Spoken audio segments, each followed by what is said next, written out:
Thank you. Thank you. Welcome to the Working Class Guide to Getting Rich. For those of you who don't know me, my name is Peter Grosso, also known as Pocket Pete. Hey now. I am the broker and owner of Remax Integrity Leaders. I'm also the co-owner of Visionary Ventures, a investment company. But that's not where I came from. And where I came from is why I'm here. You see, I started as a union iron worker. Let's show them that picture. Yeah, that was me up there. Here, let's show them the next one. If you don't know what a union iron worker is, those are the guys sitting on a beam over Rockefeller Center. It's an amazing job. In fact, I was actually in that photo. It's hard to see there, but yeah, can you zoom in? There I am. A lot of people don't know that.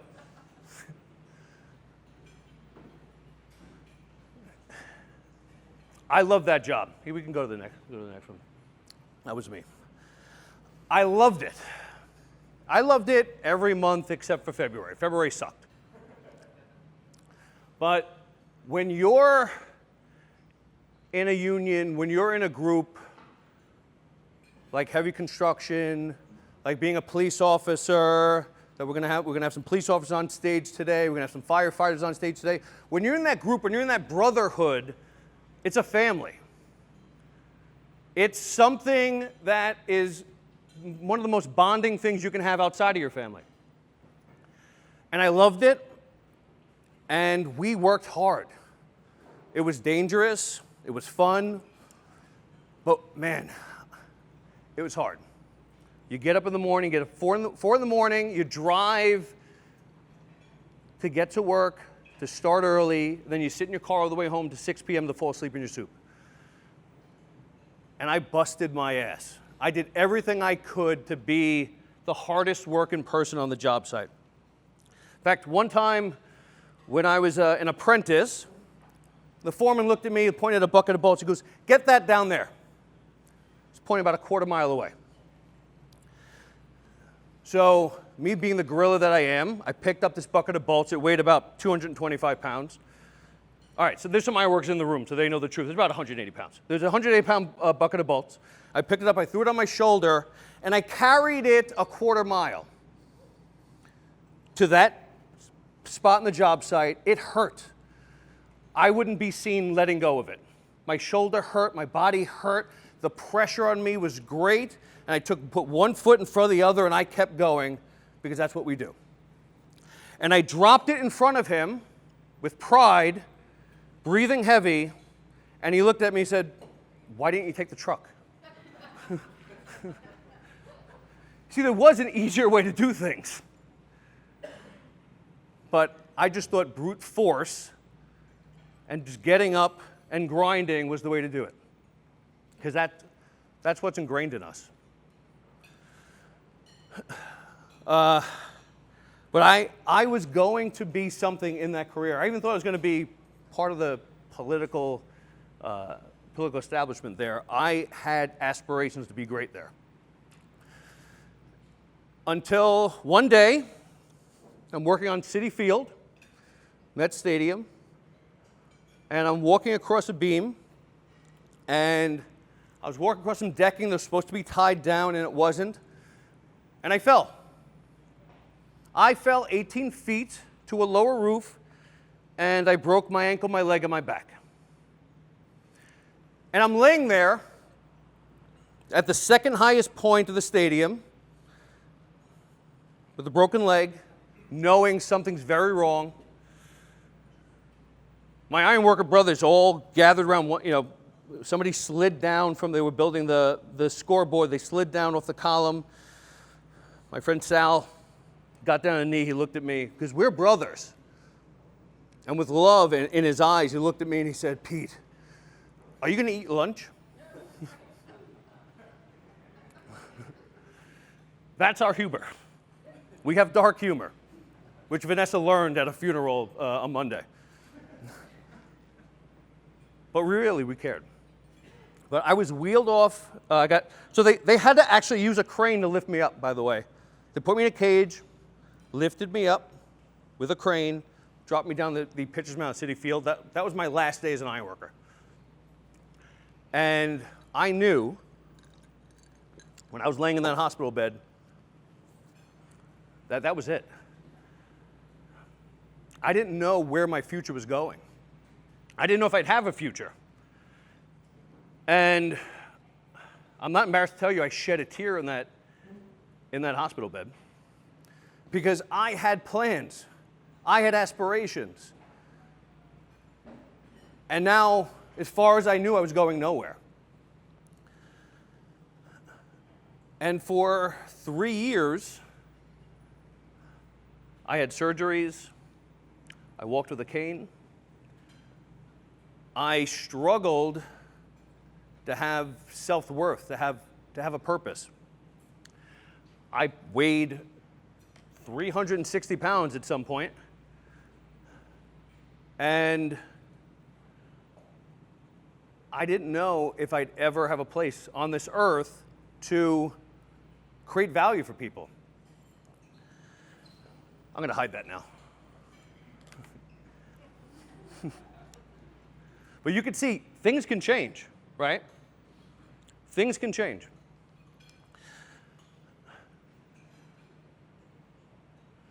I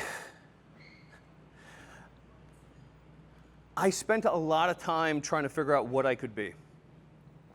And it just happened to be during the financial crisis, and real estate was the topic. So I delved in and I taught myself real estate. I actually hacked into Yale University. They put their classes on iTunes, so I hacked in and I gave myself a Yale education. So they don't know it, but I'm Yale educated. And I found a way to start investing in real estate. And I went to Detroit. I started buying houses in Detroit. I started buying houses in Rochester. I was buying houses at $500 a piece. There were houses there that were trading for iPhones. And I did everything I could to try to create value, to create a purpose. And it was a grind. It was a battle. I was failing. I was failing so hard because I had the same hustle of that kid that grabbed that bucket of bolts and carried it as far as he carried it. But I didn't know there was an easier way. I didn't know that there are people that can help. And that's why I'm here today. I'm here today to show you that there's more than just your labor, your body that can create wealth for you. Rick, can we play the next?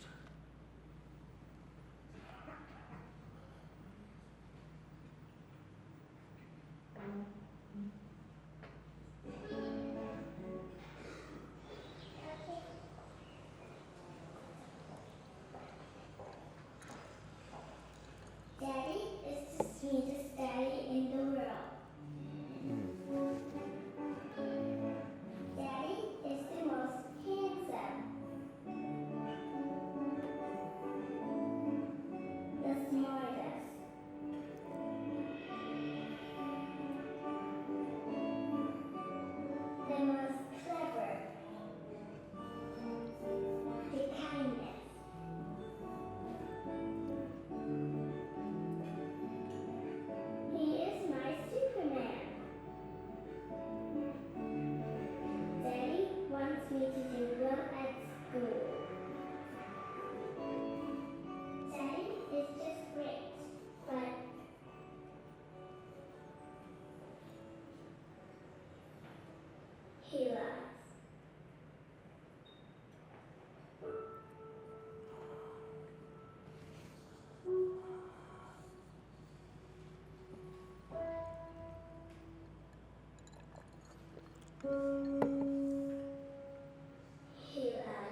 Okay, good.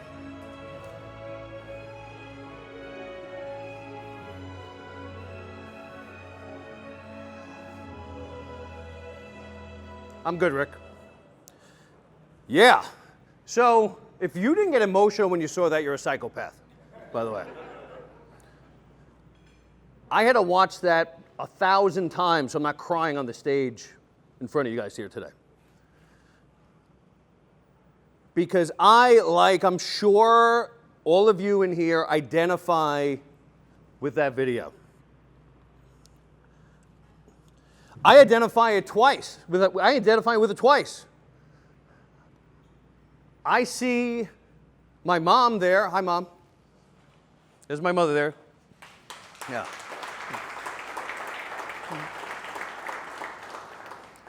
And I see myself as a dad there. There's my daughter Stella. Hey, Stella. You look beautiful. Yeah. So, I know my mom struggled. I know that she put everything to the side for herself to make sure that I was provided for. I know that she went without so I could play Nintendo. I know that. I know that she didn't make me know that that was happening. And I know that everybody else in this room is doing that too. I know our parents did that. I know that I do that. I know that when Stella, yeah, we can pull the next slide, and Peter, let me show you my son too. This is my family right here. That's Vanessa, that's Mia, that's Stella, that's me. And let me show you Peter. I can't hold Peter down too long, so there he is right there. But I know when Stella walks in and she's talking to me and she's telling me a story and she's all excited, sometimes I'm half in it. I'm half in it because I love her, so I love you, and I want to listen, and I want to be part of it, but also I'm struggling with all the stresses and the burdens and the fears of not being able to provide for her at the same time. And we have to split our attention in half because it's on our shoulders. And we put it not only on our shoulders, but we put it on our bodies. And that's what we need to talk about here today. We need to transfer it not just from our bodies, but we're going to teach you how to use your W-2 income to create wealth, to create freedom. I know this is called the Working Class Guide to Getting Rich, but this is about safety. This is about creating the possibility of being all in, of being able to pay attention, of not having this burden on your shoulders and on your back and thinking, okay, everything's okay now, but what if? What if I lose that job? What if I get in a car accident? What if I get hurt on the job? I got hurt on the job, and I didn't know this stuff. I'm here because I learned this stuff. It took me 20 years to put this together, to learn this. If I knew then what I knew now, it would be a totally different story. But I was put on Social Security disability. I was given workman's comp. That's all I had. It wasn't much. And to be quite honest, a lot of my friends were jealous. And everyone told me, stay on it, ride it out. It's a good life. It's free money. And while they were jealous, and I understand why they were jealous, because they're waking up every day, going to work, not knowing if that paycheck's going to come in tomorrow. And I have one coming in, but I didn't have value. I didn't have the ability to do good for other people, to have a purpose in this world. So I rejected it. I gave it back. Which, by the way, it's actually very hard to do. It's incredible how hard it is to give the government money back. It's insane. But I rejected it so that I could take a chance on myself and maybe get up here today. But here, look at this. Can you believe this? So if I can do it, if that guy, that kid standing on a beam can do it, you all can do it. I guarantee it. What do we have next? That's me. What do we have next here? Yeah, let's drive it home with that.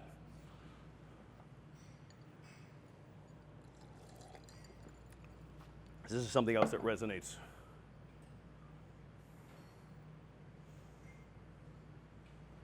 I got 3 extra mouse pieces Carly moved back in. Roseanne started buying pillows because we didn't have the money to fix her knee. And now I got 20 grand of water damage. I spent my whole life hanging on by my fingertips. I'll never got enough to worry. I was gonna make it okay because that's my job. Well, now I can't promise that anymore. So yeah, it makes me sick. But I'm gonna do whatever I have to do to take care of my family. Because I'm old, I'm tired, and I'm not sure how much longer I can hold on. All right. Yeah. That's the middle class in a nutshell, right? That is us getting up, grinding our bodies, doing whatever it takes, and just making it. Doing whatever it takes, and then getting pushed back 6 feet, right? And then getting up and doing it until our bodies give up. That's what we do. And then when we're presented with another way, it seems wrong. It seems impossible. It seems like it's for somebody else. And the reason why is we're conditioned for 2 things. One, we have to put food on the plate and a roof over the table. And we are conditioned to protect against the downside. Don't try anything I don't understand. Don't do anything new, because if it doesn't work, then I won't be able to provide. And that's my job. So we don't do it. We say no. We tell a story about why it's not going to work, or why it can't happen, why it's not going to happen for me. It works for him. It works for them. But it's not going to work for us. And the what if. But there's another what if. The what if is if you don't. And you're relying on your body. You're relying on your labor to make it all work. And we can't go 100% the whole time. We have to start transferring that burden onto other things, and we're going to do it with assets. The other thing that holds us back, and it held me back forever, in fact, I just let this go, is that our success is tied to our sweat. It's tied to falling asleep in our soup at night. It's tied to working 50 hours. The boss gave me more overtime. I got to work this long. I did it myself. I had that mindset up until a year ago. That I start working at 5 a.m., I wouldn't stop until 11 p.m. Because I'm only going to be successful if I grind. We tied that into ourselves because we know time is money, right? Our bodies transfer time into money, but it doesn't have to be that way. We can take the pickup truck. We don't have to carry the bolts. There's another way. And once we let go of that, we can create real wealth and real value for our lives, a legacy for our kids, something that keeps paying dividends that you don't have to wake up and sweat for. That doesn't mean that you're not worth it if you're not sweating. I just learned that. I grinded my ass off for 20 years trying to figure out how to build a real estate business. I failed and I failed and I failed, and I got up and I did it again. And I got up and I did it again, and I figured out how to do it, and I did it the same way that dumb kid picked up that bucket of bolts and dragged it a quarter mile with just guts and tenacity. And just this year, I realized I could have learned it all and did it all in 1 year. I could have took the pickup truck. Vanessa and I hired mentors. We joined masterminds. We got around people that knew how to do it. I didn't have to do it alone. I didn't have to grind alone. It wasn't necessary. I spent 20 years building the skill set and the brilliance that we have, and 1 year realizing it could only have taken 1 year. And I'm here today to tell you, you can do it too. You can compress time. You can have that 20 years in a year. You just have to find that mentorship. You just got to find the people around you that believe in you. You got to find the people around you that believe in themselves. And guess what? We're right here. This is it.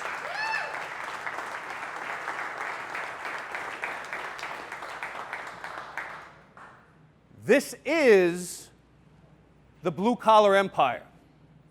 I'm here to help you compress time.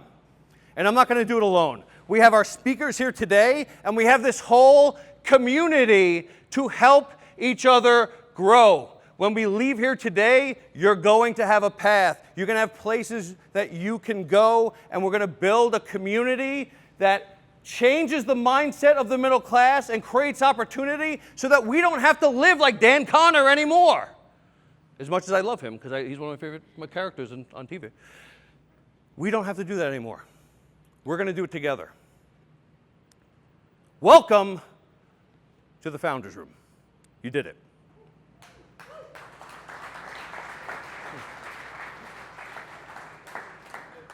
All right.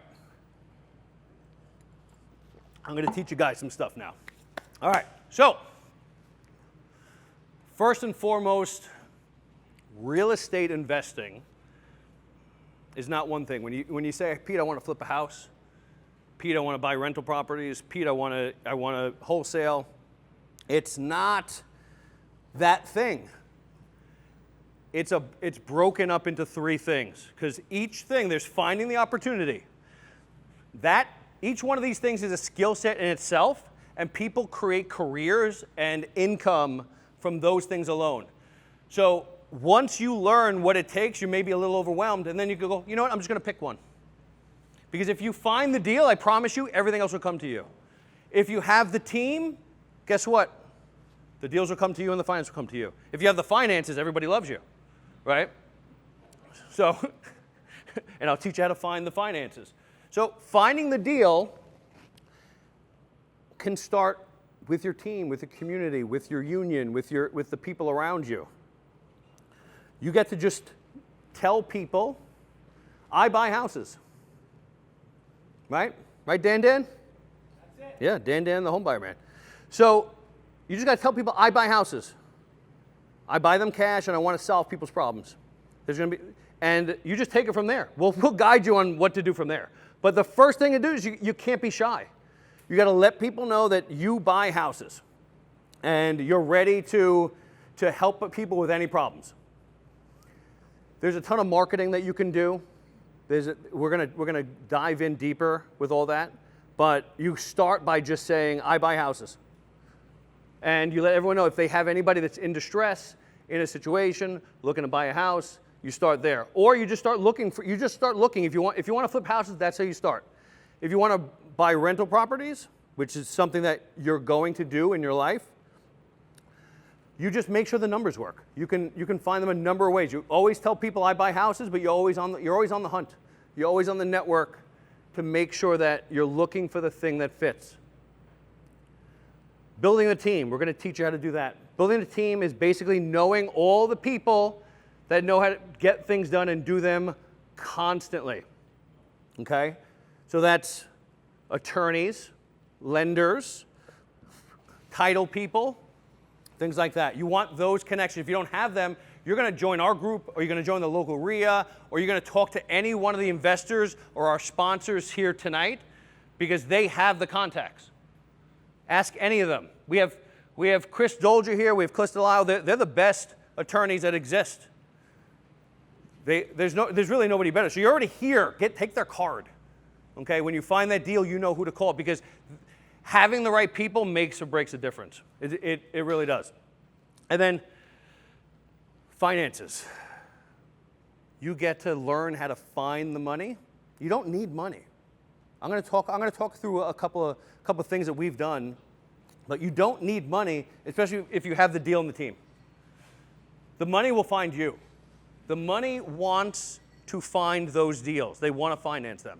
So all you need to do is those two, and then we'll show you to get them financed. Or guess what? You can be the finance. If you have cash or equity in your house and you don't want to do the first two, you can be a lender. You can network with flippers and renter and people that want to buy rentals, and you can lend them money and make 10, 12% on your money. How much money are you making where your money's sitting now? 1%? So if you have, like, we have people that have taken equity out of their houses to loan to us. We have people that just had extra cash and wanted to make 10%. You get to sit back, relax, and just collect a check. So you can do any of those things and build wealth. Hit the next slide. Okay. This is a quick flip calculator.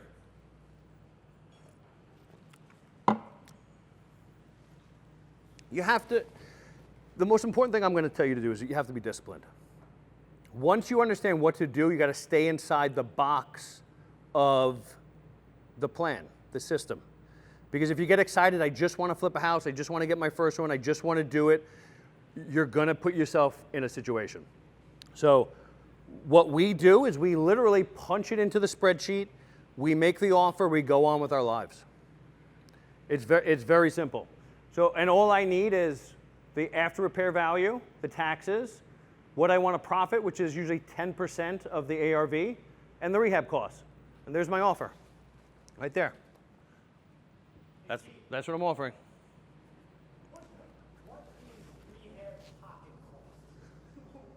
I'll explain all. Again, it's not a participatory class, Dad. So all I want to do is make that offer and go on my life. That's the most important thing, is having that discipline.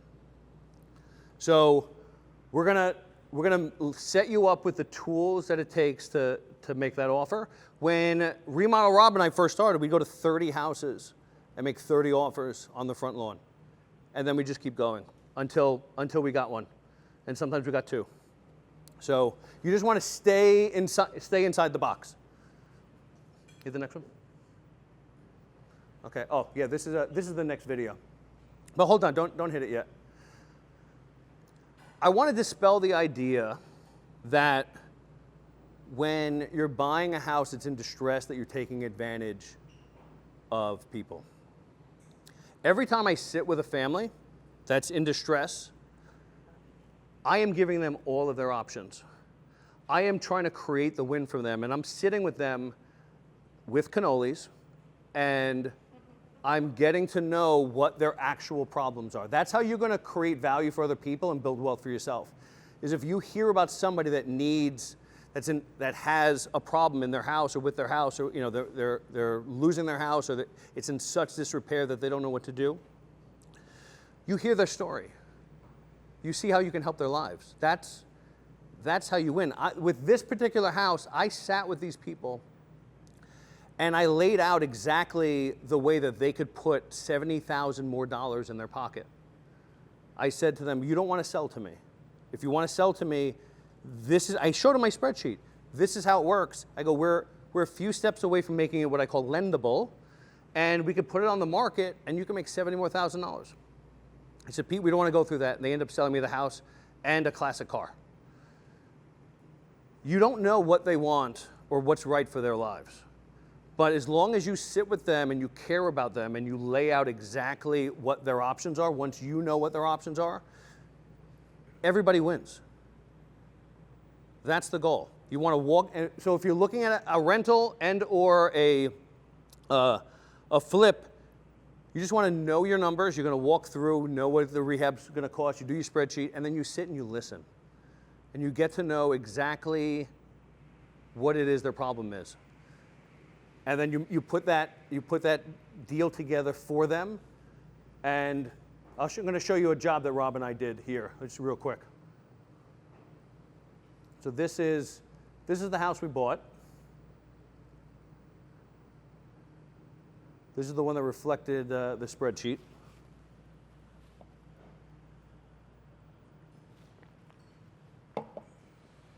Now,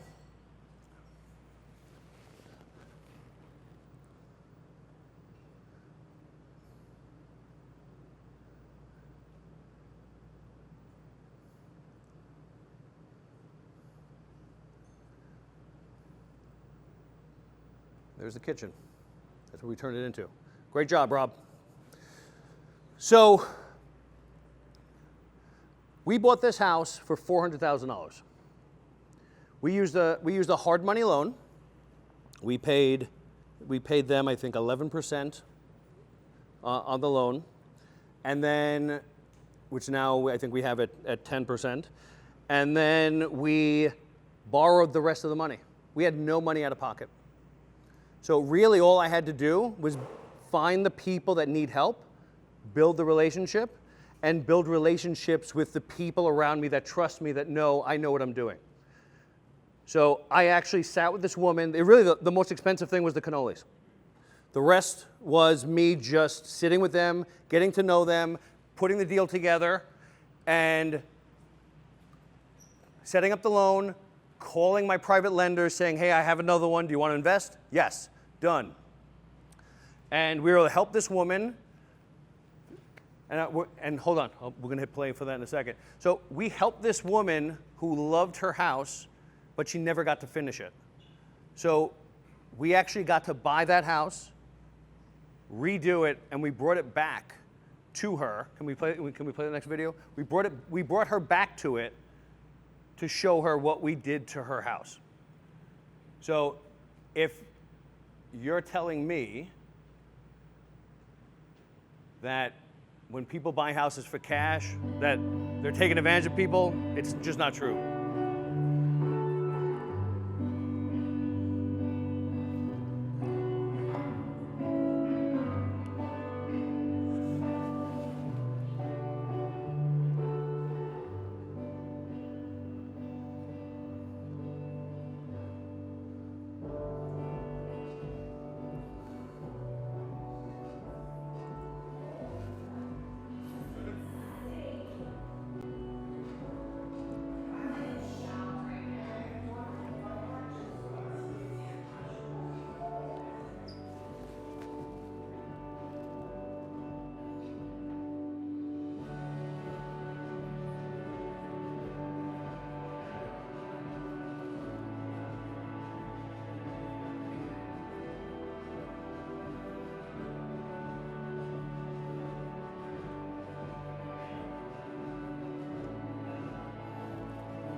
You know, we had what you mentioned when your house was school time. Right, And for whatever reason, they never got to that point.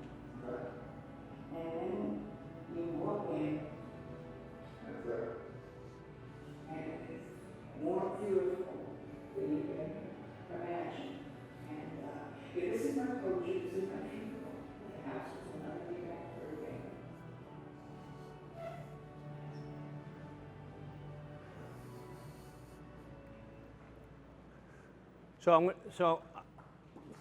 Thank you. Yeah. So nobody's stealing from anybody here. Oh, what's happening here? So nobody's stealing from anybody here. We're making lives better, and we're making our own lives better. And we're building wealth for our families. And the overarching theme that I want you to understand here is it's about something you're already doing. Everything I'm talking to you about here today is about relationships, right? It's not as complicated as you think. It's really just forming the relationships. I have the relationships with the attorneys, with the contractors. I don't know how to do anything. I literally have no skills. I'm not even good at math, okay? But I have all the people in my life that trust me. I have the team around me that make sure that I'm safe and that we can get it done. You don't have to figure out these complicated notions. You just have to find the people to get you to the finish line. You got to find the people that know that you buy houses and that you want to sit with people and solve their problems. You want to sit with that person and build a relationship and figure out who of your network and who of your people, and a lot of times sometimes it's one central person. I got a bunch of people out there that call me and go, I just sat with somebody, what do I do, right? But you want to sit with them and get to know what exactly is their problem. You're going to take that, and then you're going to get the attorney, you're going to get the contractor, you're going to get the title company, you're going to get the lenders. You're going to call all your relationships and put it all together. It's just an orchestra. It's not complicated. That's why this is all possible. Wait till you see what Matt and Sal tell you they can do, and then Vanessa's going to just kill it. But it's not complicated. It's not about the money. The money will find you. We're going to show you all the tricks to get the money. It's, are you comfortable building relationships? And I know you are, right? So now you just got to figure out how to organize that, and that's what we're going to help you do. Okay? What else do I have in here? Okay. So I'm going to just show you some analysis of what's possible. This was actually for a family that I'm not going to mention, but it's in here today. I actually ran this scenario. But they were selling a house. They called me and they said, Pete, we think we want to buy another house. And I sat with them and I said, maybe, and I'm a realtor, by the way, and I'm like, maybe you don't want to sell this house. Maybe you want to keep it. Maybe you want to keep it as a rental. I'll run an analysis for you to see if it's more valuable for you to keep it or to sell it and buy your next place. So can you hit the next slide for me? That's the difference. So if they sold and bought in 15 years, this is where they end up. They do pretty well. But if they kept their house and they bought and they created 2 loans, so they refied their house to get a down payment on the next house, bought the next house, and they're using the original house as a rental property. And the next slide, I don't remember how much it is. $470 extra $1,000 they're worth from just keeping a house, from doing nothing different but keeping the house they're in and going to the house that's going to make them happy. They're going to be $470,000 richer. That's the power of leveraged appreciation. When you buy an asset with a loan, you are creating wealth that you cannot fathom. It's so simple. If I buy a house with, we'll keep it simple, 20% down, and so now I'm in it for, let's say it's $500,000, I'm in it for $100,000, and it appreciates 5%. It appreciates 5% on that $500,000, which means that, what is that, $25,000? So that's 20, Dan says yes. That's a 25% return on your money. Your cash on cash return is 25%. And that's the simple way. We're going to show you tricks to make that 100%. Let's see what the next slide says. Hey, that's Gregory. Gregory's in the room. Gregory's 21 years old. Gregory, behind him, at 21 years old, it's his first house. Yeah.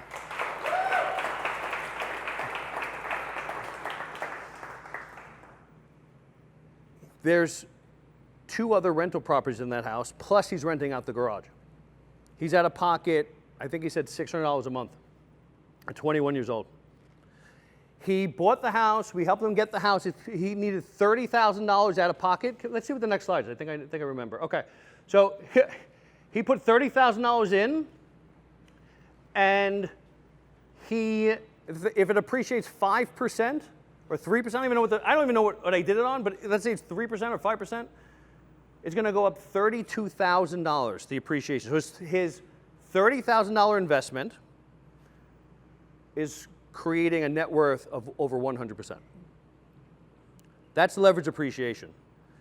That's why everybody needs to get into this as soon as possible.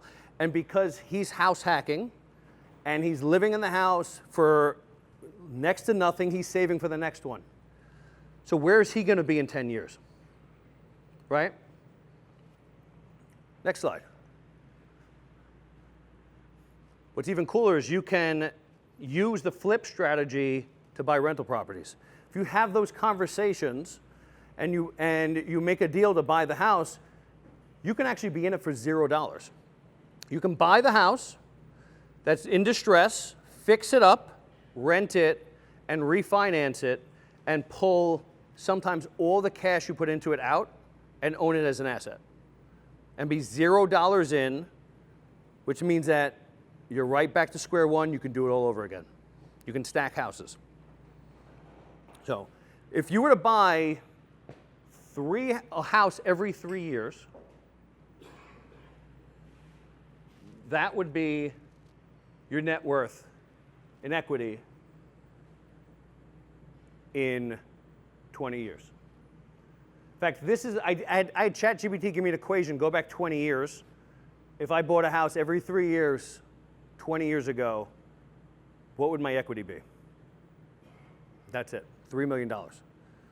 Do you think you can figure out how to buy, especially when you leave here, if you can ask yourself, how can I buy a house at least every 3 years? You're setting yourself up for a very comfortable life. And that's all I'm asking you to do is ask yourself how. Don't tell yourself what could go wrong. Don't tell yourself why you can't do it. Ask yourself, how can I do it? How can I create the type of change, the type of trajectory that I want in my life? And then we'll help you get there.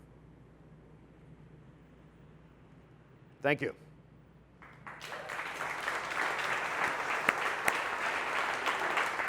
All right, let's hit another. Okay, so before we move on, I'm working on, it's going to be out soon, the blue collar AI. So everybody scan this and put your information if you want to be part of, one, you can opt in to be part of this group. And we're going to have meetups and get-togethers. But also, I'm going to create a text phone number, and so you can call a bot and you can text a bot and ask about real estate questions. And I'm going to drop in all the knowledge in there, and you can have conversations with it right there. Okay?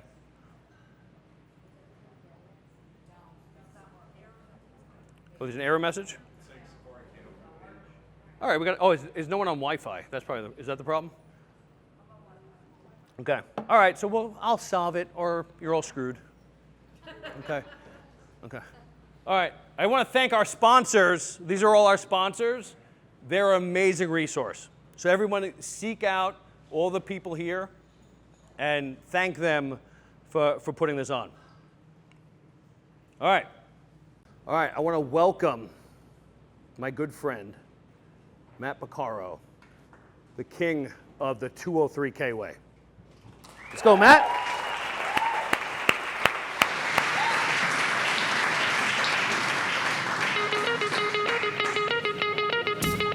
Come on. Come on. Yeah. Come on. Yeah. Come on. Check, check, check. There we go. What's up, everyone? I'm Matt. Hello, hello. Before we get started, I mean, please give it up for Pete again, everybody. Like, louder? Loud. Like you're at a concert where I'm okay, he's. Pete, when Pete told me about this, I was humbled, number one, and asked me to speak at it. I was very humbled because, and you'll learn a little bit more about what I do in a second.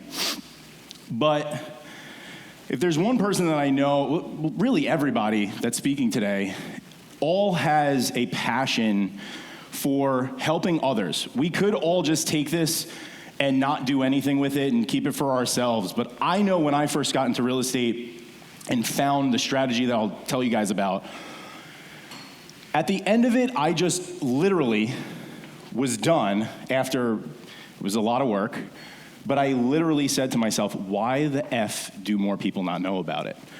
And from that day forward, I made it a mission for myself to let more people know, because I was struggling myself to get into this game. And I'm not as smart as Pete. It took me a lot longer than most people. But Pete was able to pour into this and pour into me. So again, everybody thank Pete. Yeah, give it up for him. Give it up for him. Where's the clicker thing? I need the clicker thing. It's funny, they gave us this headset, and I was like, I thought, like, I was thinking we were thinking like a little like skinny one, but now I feel like I'm in Top Gun. Goose. Talk to me, Goose. So again, my name is Matt Percaro. I'm going to tell you guys, I'm going to give you some strategy today, all right? This is a home buying strategy that nobody is using to build wealth and income on day one. Pete alluded to it a little bit with the house hacking strategy, but really it's more specifically a loan that's out there that most of you probably haven't heard about that got me from $9,500 buying a house in Farmingdale to over $2 million in real estate in just 5 years. Are you guys interested in learning that? Yes? Okay, cool. So, real quick, has anyone ever heard the concept of like buying your own home is not a good investment? Anybody? Yes. Especially in this day and age, we look at what's they just said in Nassau County, $850,000 is the average home price in Nassau County right now, and I think Suffolk is like 6 or 7. And has anyone ever read this book, Rich Dad, Poor Dad? Anybody? Yes? Okay, if you were looking at that and you've never read that book changed my life. It changed most people's lives that read it, and as someone that grew up in a working class environment, my dad's blue collar, my dad's here, hey dad. General contractor, you know, we all come from construction, I come from that world. That book was a life changer for me. So what we're told when we come in, I remember, so I was local 3. Any local 3 people here? Yeah, not a lot of representation on the electrical. Don't make fun of the electricians, guys. I know that's but when I first came in as an intern, I just started, they told me, max out your 401k. Max it out. That's your ticket. That's your ticket out of here. You look here, and we look at the average 401k balance today for someone that's 65 and up. The average, average and median are two different things. The average balance for 401ks for people that are 65 is the retirement age, right? 65 and over, the average is $299,000. Guys, is $299,000 a lot of money? Is $299,000 enough to sail off into the sunset like they show you on the commercials on TV when they tell you to max out your retirement accounts, right? So the big kicker here is, as Pete was saying, when you're investing in at best, you're making 5 to 8% on your money, and that's the money vested. When I was a kid and they were telling me to max out my 401k, I'm like, dude, I need money to come here to Mulcahy's and drink. I can't spend this money. I don't give a shit. 5% on $50 is like, $1.50, right? Or not even. What I'm going to show you is how I bought my own house, right? And my down payment was $9,500. Talk about returns. My down payment ROI on my first house is 1,400%. My cash on cash return was 631%. Those numbers will make more sense in a second, okay? This was all in the first year. Come on, where are you? There we go. Oops. I'm getting used to this. So this is the bad boy that I bought. Anyone familiar with Farmingdale? Anyone's been to Farmingdale Main Street, right? So behind Croxley's, there was this thing. And the beauty of it was this was the only thing in Long Island that I could afford with an engineer's salary working in the city. This is all I could afford. This was it. There was not tenants. It was a crack house. Literally, they were selling crack out of that window right here. And, there was people living in it, squatting in it. That bathroom wasn't working, but the people that were living in it were using it as if it was working. I walked in, this was the only thing that I could afford. But I knew from years of studying and trying to get into this game that this might be my only ticket out. The only thing that I did have was a desire to find a way out of doing what I was doing, or just another way to make money. Fast forward, I got this house. I bought it for $271,000. I know everyone's going to say, okay, yeah, what are you going to get for $271? But the point is the same. okay? I only put $9,500 down on it. My renovation was $85,000. My total loan amount on that was $356,000. Now here's the cool part. I only paid a fraction of that. All in my money and this deal was $9,500. The reality was I couldn't even afford this thing on paper, if you can imagine that. But we factored in the future rental income of the other units. So the cool thing about this house is I bought a multi-unit house, okay? Multi-unit house, you can buy a house and have another accessory unit and produce the income for it. So what I was able to do, I couldn't qualify for this thing on my own. But when I realized that I could buy a house that has an accessory unit in it, I was able to get qualified a lot more money. So for every $1,500 a month in rent you can get on any of your houses, we're gonna teach you, Sal's gonna come up, he's gonna talk more about it. Sal's the lender. We can basically get you about another $100,000 more buying power on the houses that you wanna buy. Who here would like $100,000 more buying power when they go shopping for houses? Anybody? Now the beauty is, can you get anywhere for $1,500 in rent in Long Island? Not really. So the beauty of that is when you get to $2,500, $2,000, you can make a lot more. So again, here's the breakdown, right? I bought this house for $271,000, put $85,000 into it. My total loan was $350,000. I only put $9,500 out of pocket using this loan I'm gonna tell you about. The renovation took 8 months and it reappraised for $520,000. I made $150,000 of equity, 15 times my down payment in the first year with $9,500 while working my full-time job, okay? And it also gave me a place to live. And that's the house hacking concept, all right? Now, a year later, I was living in it. I married my now wife. My wife's here. Hi, Michelle. Everyone say hi to Michelle. And we moved out. We moved in together, and I moved out, and that property still makes me $2,000 a month net. Again, off of $9,500. It's now over $200,000 in passive equity that I've got since I bought that house. All tax-free, by the way. I'm not a CPA. I won't get into that. But the beauty of this game is that it's all tax-free. Come on. So, boosted cash flow, I got into this. Once I saw this path, I went and I was like, okay, how can I do it again? Like Pete said, you do one, you refinance, you get all your money back out of it. I was getting my money in terms of cash flow every month. How would I do it again? And I went, flipped more houses, and got into the game. And it all started from that small down payment. And it all started with my own house. So again, I didn't go on to flip hundreds of houses. Pete's your guy for that. I bought a couple houses, but built my net worth over $1 million just through this strategy alone, all right? So the cool thing about it is there's strategies where you can get paid to live in your own house, and that's what I'm gonna cover today. I just did it again, using this strategy, using renovation loans, and me and my wife just did it. We did it on our own house, on our forever home. So we bought this house in 22. We just finished the renovation not too long ago, and we bought it. It was a small little house from an old lady we bought off market, which I'm gonna show you guys how to do. And we added 800 square foot to it, put $300,000 into it, and I practice what I preach. This is the best, for a guy that knew that there had to be a better way, this was it.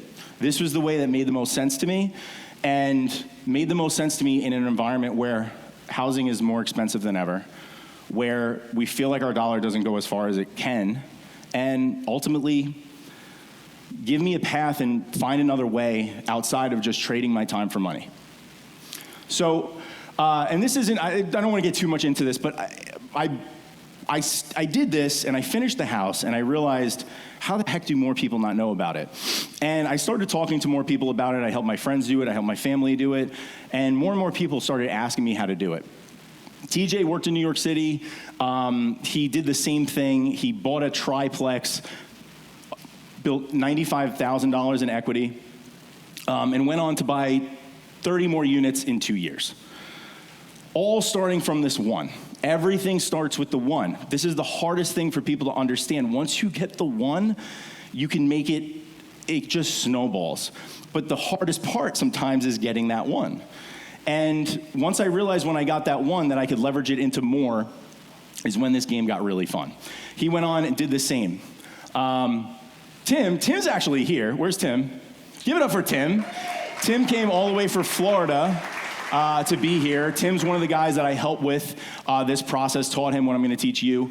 And dude, these numbers are probably even wrong at this point. I don't know. He bought the house all in, just under $1 million, only put $35,000 out of his pocket to buy him and his family a $1 million house.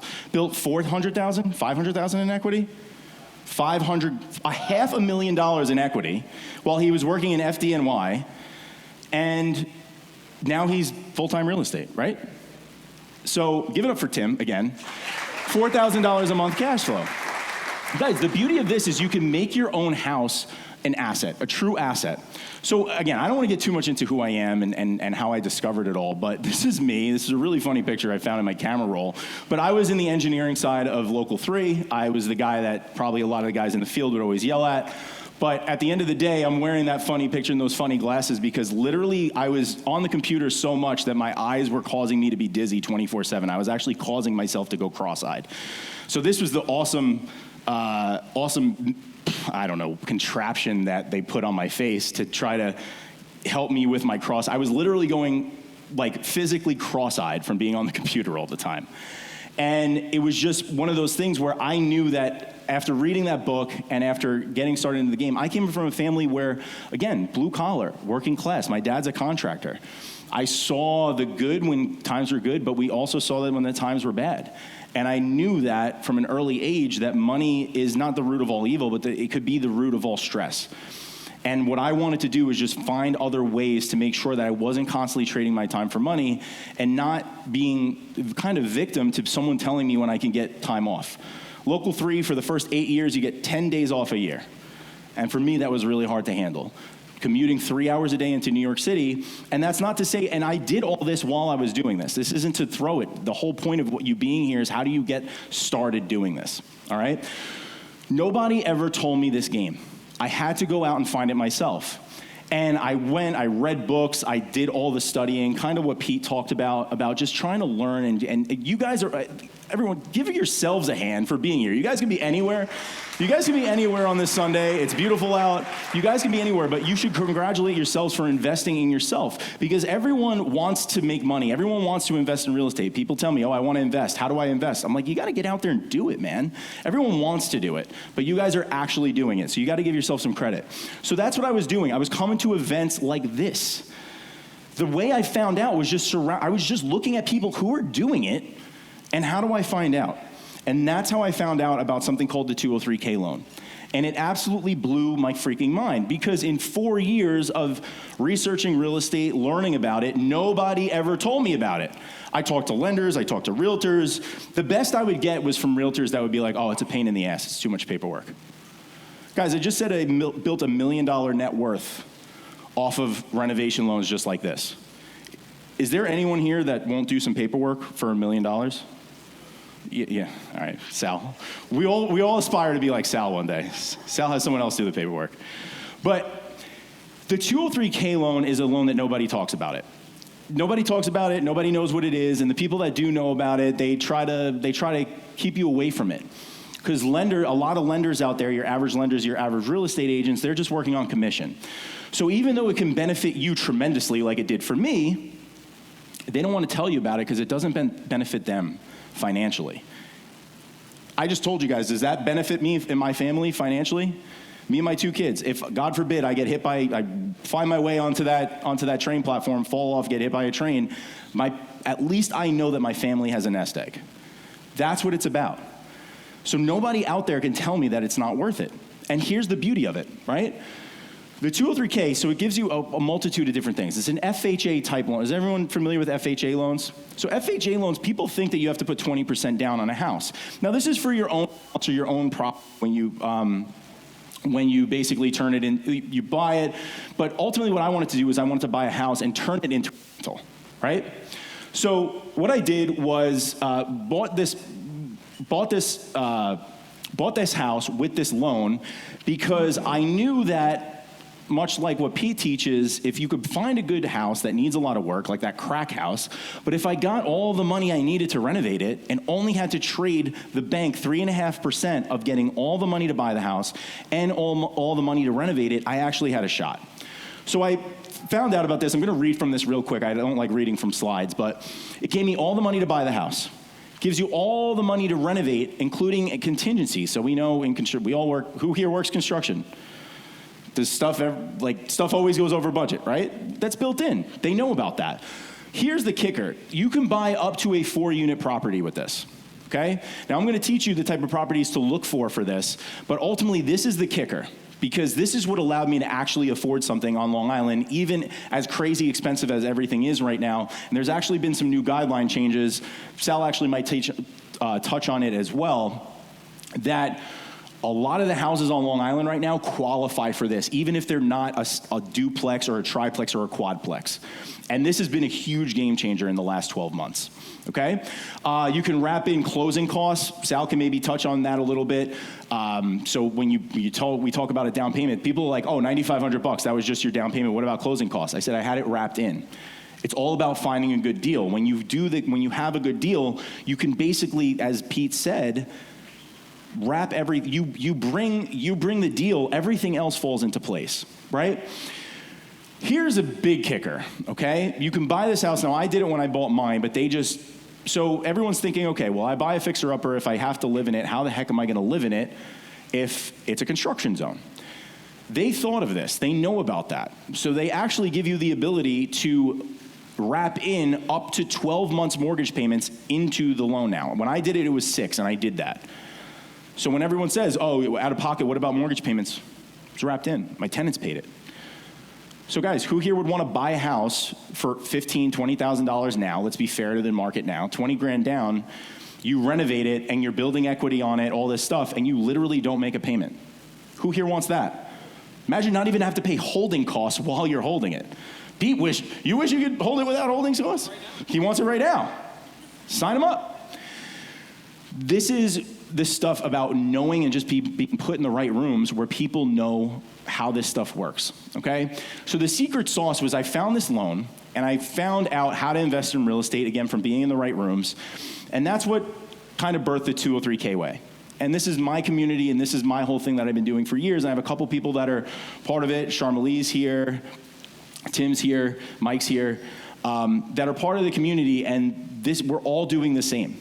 And we're just using the 203K loan and these loan products to leverage ourselves into the game. I call it the 203K way because it was the way that I got into real estate. So what I want to give you guys is 4 cheat codes to how to house hack your way to millions. Now, when I say house hack, is anyone not familiar with house hacking? All right, great. There's only a couple of hands, great. So house hacking is the concept of what I said before. You buy a house and you live in one unit, and you rent out the other units and basically get paid to live in your house. So when I bought my first one, that first 2-family, I basically was kicking in like $400 a month. So who here would like to live for $400 a month in Long Island? Anybody? Be great. While again, I'm building equity, I'm building all the cash flow and everything that comes with it. So there's 4 steps to this process. The first is the team. Now, this was the thing I struggled with the most in the beginning because, as I said before, nobody likes to talk about it. And to be honest, lenders and agents, a lot of them, are assholes for gatekeeping it from people. I am pro-borrower. I'll never forget the day that I went through this whole process, finished this loan, never had any information on it. The blessing I had was that I had no information on it. It forced me to stay the path because I had no other option. After doing all this research, I'm like, if this is the only way I can ever buy a house on this godforsaken island, this is gonna be the way that I do it. And I had to figure it out, so I did. But I'll never forget finishing the renovation, being done, and smelling the paint on the walls, smelling the new floors, the inspector handing me my certificate of occupancy, basically saying everything's done, and literally being like, why the F did nobody ever tell me this? And it's because there's no benefit to them. But I'm pro you guys. I'm pro having an option when everyone else tells you there's not, because it benefits them. It's bullshit.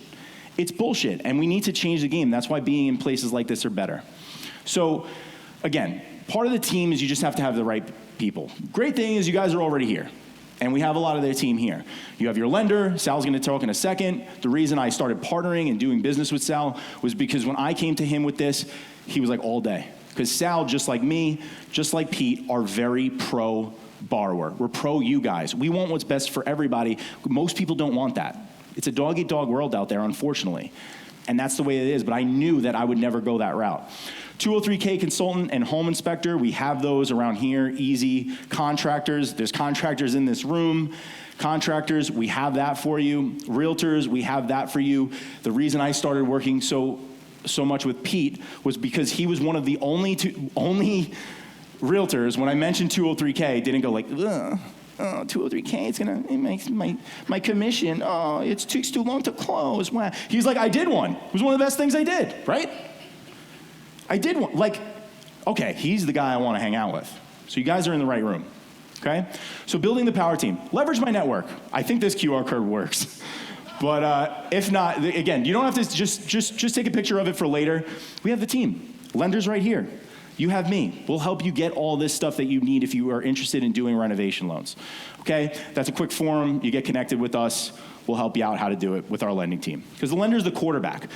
Once we have that, we're really good. Step 2 is finding the deals. Now, this is where the rubber meets the road, right?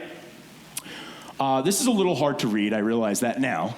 But what I found when we started doing this is that these deals are out there even in the midst of like when we see on Zillow. People tell me, oh, I'm looking for deals. And I say, how are you looking for deals? And they go on Zillow and they're like, everything's overpriced. I'm like, no shit. Like that doesn't take any, that's not a strategy, right? Like that's not a strategy. But the beauty of this loan is because the terms are so insanely beneficial to you guys as borrowers that deals pencil out a lot easier. So what I was talking before, you look for split level type homes. Anyone familiar with mother-daughter homes or high ranch splits? You can live in the upstairs and rent out the bottom for income. We can forecast that income for you as lenders, as people on your team that can help you get this loan. So now instead of you thinking you were gonna have a $4,000 a month mortgage payment, you have $1,500, okay? Now, what we're also looking for is stuff that are as-is properties. You can buy foreclosures with this. You can buy the stuff that says cash only. This works just as good as cash. You could buy houses with this loan in any condition. The bank is lending you subject to that you're gonna fix it up and make it nice, okay? We're going to also talk about the off-market sniper play. So obviously there's this stuff that's on the market, and when you go after it with the right team, you'll be able to find these things that are already right out there in front of you. I call them my hidden duplexes. But the beauty is you can go off-market like me and my wife did, and I'll show you how we got it. We bought our house in Massapequa for $150,000 less than they were about to list it. Do you guys want to know how we did that? Okay, stay till the end, all right? So again, you're hunting in this zone where like retail buyers aren't going for it, and like your flippers and stuff like Pete, the margin's not there for him. He's got to pay a lot more. He's got to move it twice. He's got to stage it, all this shit, right? With this, you can look for stuff that's out there right now, and it's going to work, all right? So maybe I got too far away and it's not going to work anymore. So again, the types of properties we look for are 1 to 4 unit properties. Now, we'll be real, in Long Island, there's not a lot of quadplexes. There's not a lot of triplexes, but there's a shit ton of split level homes. Would everybody agree with that? Who here grew up in a split? Anybody? Yeah, a lot of us, right? These homes can produce income for you. You can get paid to live in it, again, in the short amount of time when you're living there to build your nest egg and get more money out of it. Right? So ADUs, split level, ADUs are accessory dwelling units. That's actually what's changing the game. If you guys want a little secret, I've been watching this stuff. I've been doing this stuff for almost 10 years now. ADUs right now, keep that in the back of your head. The game is changing because of that little name right there. Accessory dwelling units. Housing is an issue in this country, whether we like it or not. And this is the government solution right now. So there's a huge opportunity for you to make this part of the solution, provide housing for people that need it, that maybe don't need 3 bedrooms, 4 bedrooms, they just need something for themselves, while you can profit from it, and also be the part of the solution. You're going to provide good housing for good people that need it. And they're moving a lot. There's obviously, again, can't read this for shit, but accessory dwelling, all these federal lenders are putting forward guidelines that allow you to rent out portions of your house, even if it isn't a separate unit. It could be a non-conforming. It doesn't need to be like, it could be a conforming unit that you can produce income from. And we're able to increase the lending amount for that. So The biggest part of that would, if there's anything if you guys want to know tactic on finding deals, I've helped hundreds of people do this all across the United States. I've changed my mantra on this. And if you want to know the one secret, I'm going to give it to you now. Make offers until your eyes bleed. If you, guys, who knows the Wayne Gretzky quote, right? Anyone know it? Shout it out.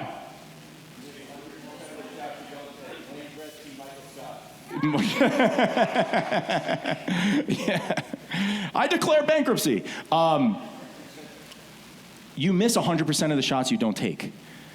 Guys, people tell me, I can't find deals. I ask them, how many offers have you placed? What's the answer I get?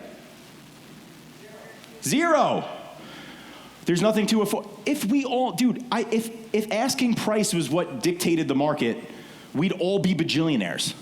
I'd be listing my properties right now for $5 million.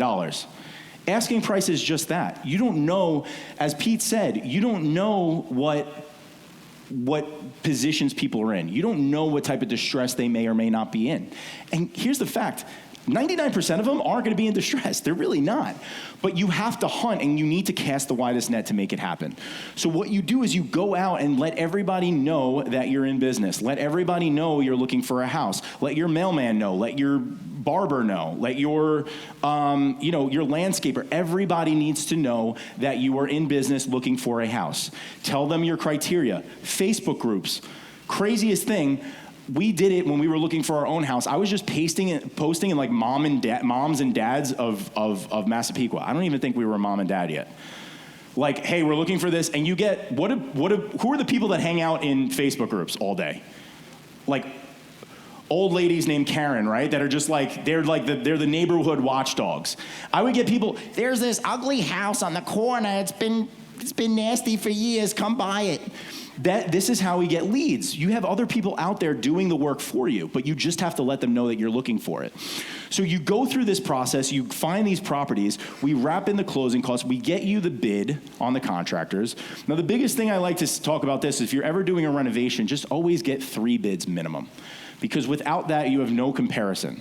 The beauty is when you do these types of loans, especially if you work with a lender like Sal, when you get that scope of work built by the inspector, again, a lot of the work is done for you.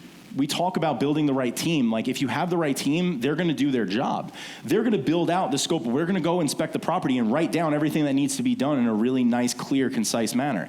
You just give that to all the contractors, and they do all the hard work for you. Like here's an example of what a 203K consultant does. Again, you can't really see it, but every line by line by line by line by line. Everything's done. Anyone here contractor? You're a contractor? If your potential customer comes to you with a completely finished scope of work, is that better for you or worse? Yeah, like everything that needs to be done. I need 500 square feet, right? Or like they have a set of drawings, right? It's easier to bid a job when you know what they want. Everything's done for them by the 203K consultant. That's someone you pay for. It's actually wrappable into the loan, but they build the scope of work for the contractor so the contractor doesn't have to guess what needs to be done to the property. So they do all the work for you, all right? It's another example. Now here's the kicker. What I did was you just rinse and repeat this process, okay? For the people like, oh, I don't know if I want to live in the house or whatever. Guys, you don't have to. There's someone in your family that knows how to do it. There's a person around you that needs a house, needs a place to live. You might want to do it with your own house right now. You could refinance into it. There's a lot of different ways to do it. But at the end of the day, you can your own house. I haven't flipped a lot. Like I have a couple under my belt. But what I built more than $1 million of equity just by using my own homes as leverage. And you do, as Pete said, a couple a year, right? That's all you're doing. A couple every other year. And that's all we did. Just in 5 years, $1 million in equity, and it keeps compounding on itself. So the beauty is with the new changes, you're able to do this over and over and over again. Fannie Mae is one of the the government subsidized buyers of loans and stuff. They allow you to do this up to 11 times under your name. So if you want to, you can just continue to buy a house, live in it for a little bit. The beauty here is you're putting so little down. You don't need much. Again, $9,500 for me, and realistically, $35,000 is what Tim did for $1 million house. Now, we're going to get, Sal's going to touch on this, but remember, that $35,000 you're putting out of your pocket, you're not earning on that 35 grand. Tim's earning on $1 million. So when it appreciates 5% a year, think about that. That's 5% not on your 35 grand, that's 5% on $1 million. That's game-changing, life-changing money, all right? So again, when we were doing this, when me and my wife were doing this, it was a very come-to-Jesus moment for me because I had flipped houses, I bought a couple houses, but come the pandemic, we were looking for a house, and what was the problem with that? So was literally everybody else on the planet, because everyone and their mother could afford a house because rates were like 1%, okay? And the reality was I realized that I was doing the retail thing. And if there's one thing I want to leave everybody with, as we said before about placing offers, that's number one, okay? But number two is you cannot do what everybody else is doing and expect a different result. If you want to invest in real estate, you have to do things differently than everyone else is. Guys, what's the way to buy a house? You go, you hire a realtor, right? Realtor sends you stuff, no offense to the realtors here. They send you stuff that, to be fair, is already on Zillow. They don't want to admit that, but that's the truth. It's already there. Everyone else sees it. It's there for everybody. What are you going to do? You're going to go to the open house. That's what we did. We were out on the line for the open house. It was during the pandemic. I'll never forget. There was one we went to. It was a house we didn't even like, but there was no options. We have our masks on. We're standing 15 feet apart outside. Does that make sense? And we literally, my newborn son is in a carriage. I'm holding him, and it's like raining. Like, what the fuck are we doing? I've been investing in real estate. I know what needs to be done. I fell into the trap of doing what everyone else was doing. Don't do that. You have the tools here. Network with the people here. We're all here. You have our information. You'll get all our information.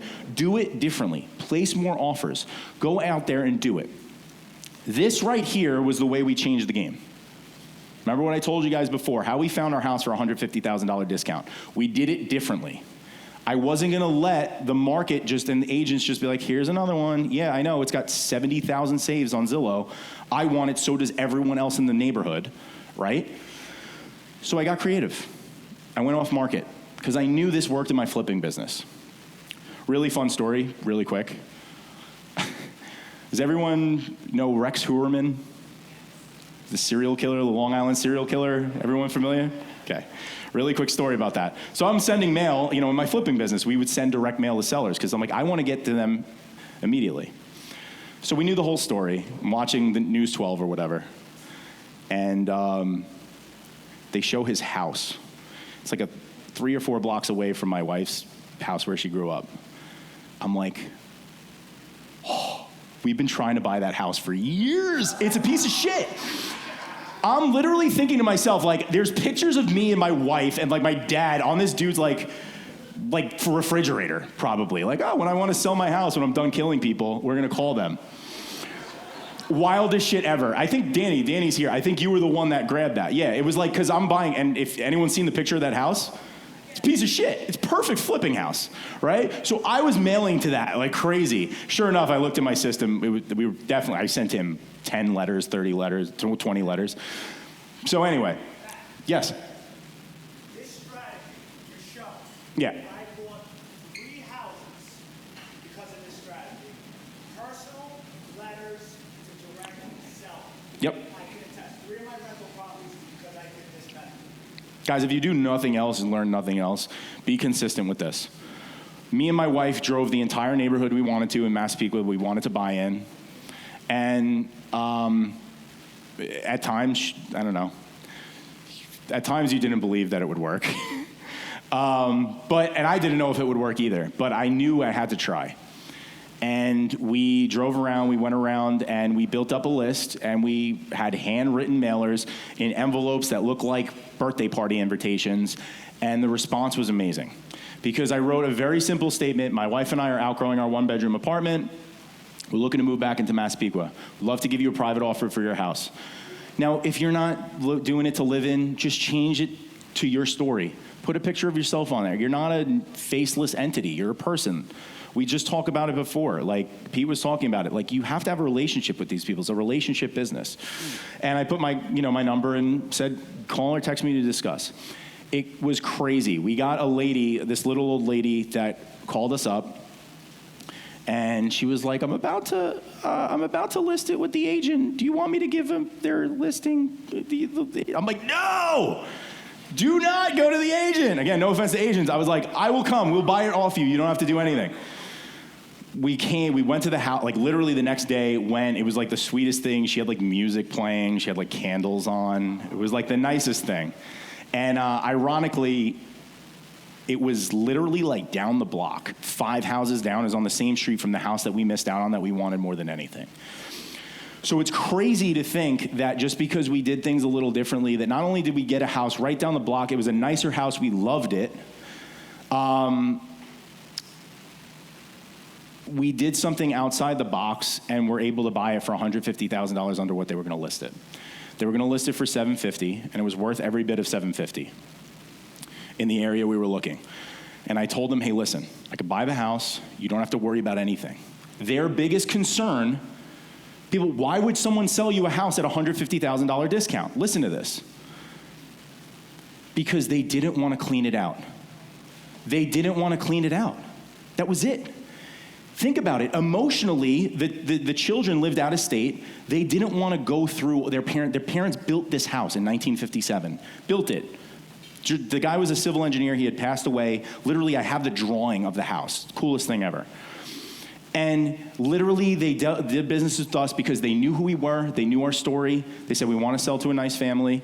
And we just don't, like, are you sure we don't have to clean anything? We don't have to do anything? Yes, but I have to get it for $600. And they came back and said $615. We were looking for a year and a half, doing it the old-fashioned way, doing it the way that everybody else tells us, until I actually put myself out there and realized that you got to do things differently. And I was a victim to my own bullshit. I fell into the trap of thinking that we were just going to go do what everyone else did, but we did it for our own house, and look what we got, right? So again, we bought this off market. We closed in 38 days. We bought it for $615, $250,000 in reno, give or take, probably a little more. Maybe $859 all in. We put $60,000 down on this, and we didn't have to. We did because we wanted the payment to be a certain amount. We only had to put 3% down. We put 10. It's worth 1.3, 1.4 right now. We added almost $500,000 of equity to our own home. All with 60 grand. And it's using a product that nobody talks about. The good news is we're all here to help you with that. You just have to find the thing, do things differently than what other people do. So the coolest thing about this was I've done it myself, and I've practiced what I preach, and we literally just finished it on our forever home. But the only thing cooler than investing in real estate and doing all this stuff, more rewarding than flipping a house and making these boatload paydays, are helping other people do it. This has been the coolest thing, and this is why when Pete asked me to do this, I would do it 1,000 times over. If I could literally just speak to people in mass as much as possible about this, this is what pours into my cup. Outside of my family and my kids, there's nothing more rewarding than this. I've helped hundreds of people do this. Some of the people are in this room, which is the most amazing, humbling thing ever. But I gotta tell you, being around people that understand the game and knowing that there's other ways out there is your ticket. You just have to open yourself to it and just know that you can't get stuck doing what everybody else is doing. One of my favorite quotes is, don't get mad at the results you didn't get from the work you didn't do. I'll say it again. Don't get mad at the results you didn't get from the work you didn't do. We all do it. Why is my business not seeing the results it has? Have you been putting yourself out there enough? Why can't I find any real estate? Because you're doing what everyone else is doing, right? Why can't I change my work, what I'm doing for work? Because I get home and I'm tired. I get it. But you can't expect results if you don't do the work. I want to leave you with one more thing. Well, that's coming next. Someone told me this, and this had probably the most profound effect on me and my whole thing. And I started in the W-2 world, worked corporate and worked construction for 15 years. And I started putting myself in the right rooms, and this is really where I knew I had to make a big change. And what I'll say to you is this. Let's find someone here. Renovo Financial. What's your name? Jason. All right, Jason. I got $1 million for you. You want it?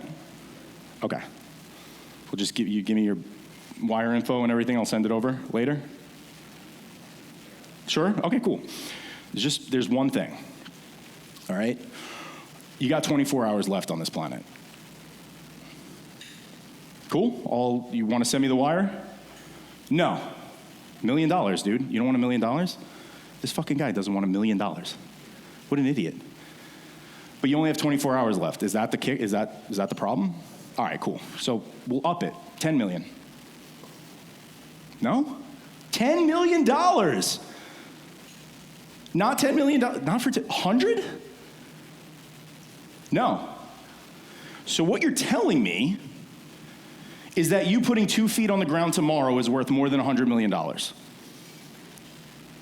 Worth more than $1 billion.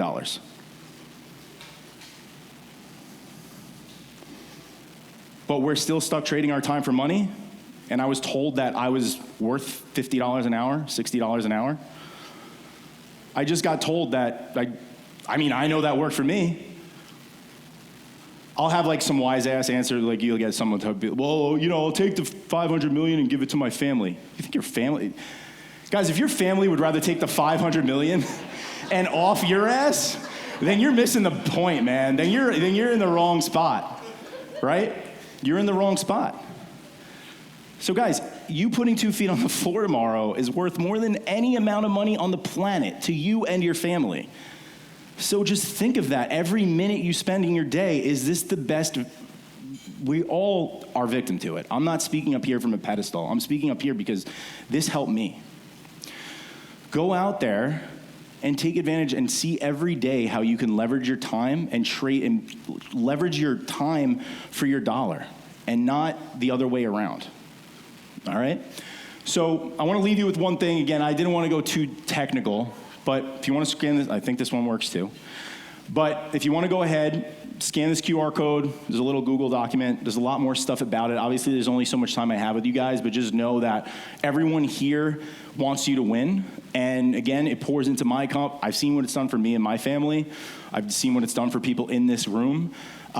Please reach out to me. Take a picture of this. Check it out later. Don't check it out now. Pay attention. We have a lot of really awesome stuff coming up. And here's my phone number as well. If you're interested in working together, you want to do this, you're like, everything Matt just said is like 100% what I want to do.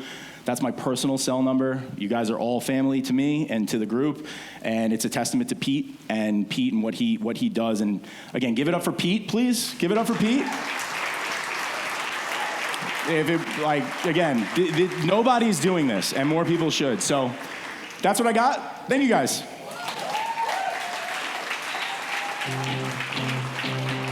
Thank you. Hey, everybody.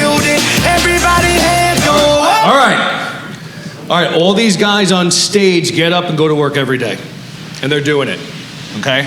So we're gonna ask them a series of questions and let them explain how they're getting it done, all right? We're gonna ask them, each question we're gonna pick one person because it's not gonna go forever. So Dan. Yes. Okay. What was the exact moment you realized my paycheck alone won't build wealth? Good question, Pete. So, I actually bought my first house back in 2016, and I didn't even live in it. I actually bought the house next to my parents' house. I rented that house out, and then I worked, because I worked in construction. I moved to Astoria, and I lived in Astoria while that house was rented out. Then, COVID happened. Me and my wife were like, it's time to start a family. Those people moved out, and the second I got back in that house, it was the first of the month, and I realized, oh my God, there goes my positive cash flow. something needs to happen, something needs to change. And that was the exact moment where I kind of knew what to do, but I really didn't, because I just bought the house and stuck people in it. I didn't know how to build a business until later on. Anybody else want to answer that question? Anyone? All right. I got to remind myself what it says. Now, I got 12 years in law enforcement in NYPD. And I think it was probably about the time during COVID when I saw so many people out of work, even though I still had a job and I still went to work. I had that job security. That's really when I realized, though, that even though I had job security with a W-2 job, getting a check every 2 weeks, it wasn't the answer. Obviously, everything that we're talking about today, financial freedom, building that nest egg for your family, yeah, you can get it other ways, but real estate was the way. And I saw a lot of people get laid off. I saw a lot of people lose their jobs, go on unemployment, and it was just one of those eye-openers where you just had to say to yourself, you know what, there's something more to this. There's something more I gotta do for myself, for my family. That's pretty much what, made up my mind.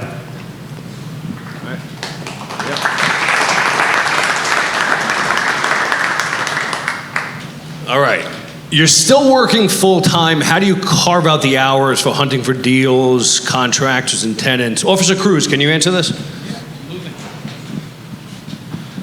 Hey everybody, I've been a police officer for just about 9 years now, and yeah, thank you.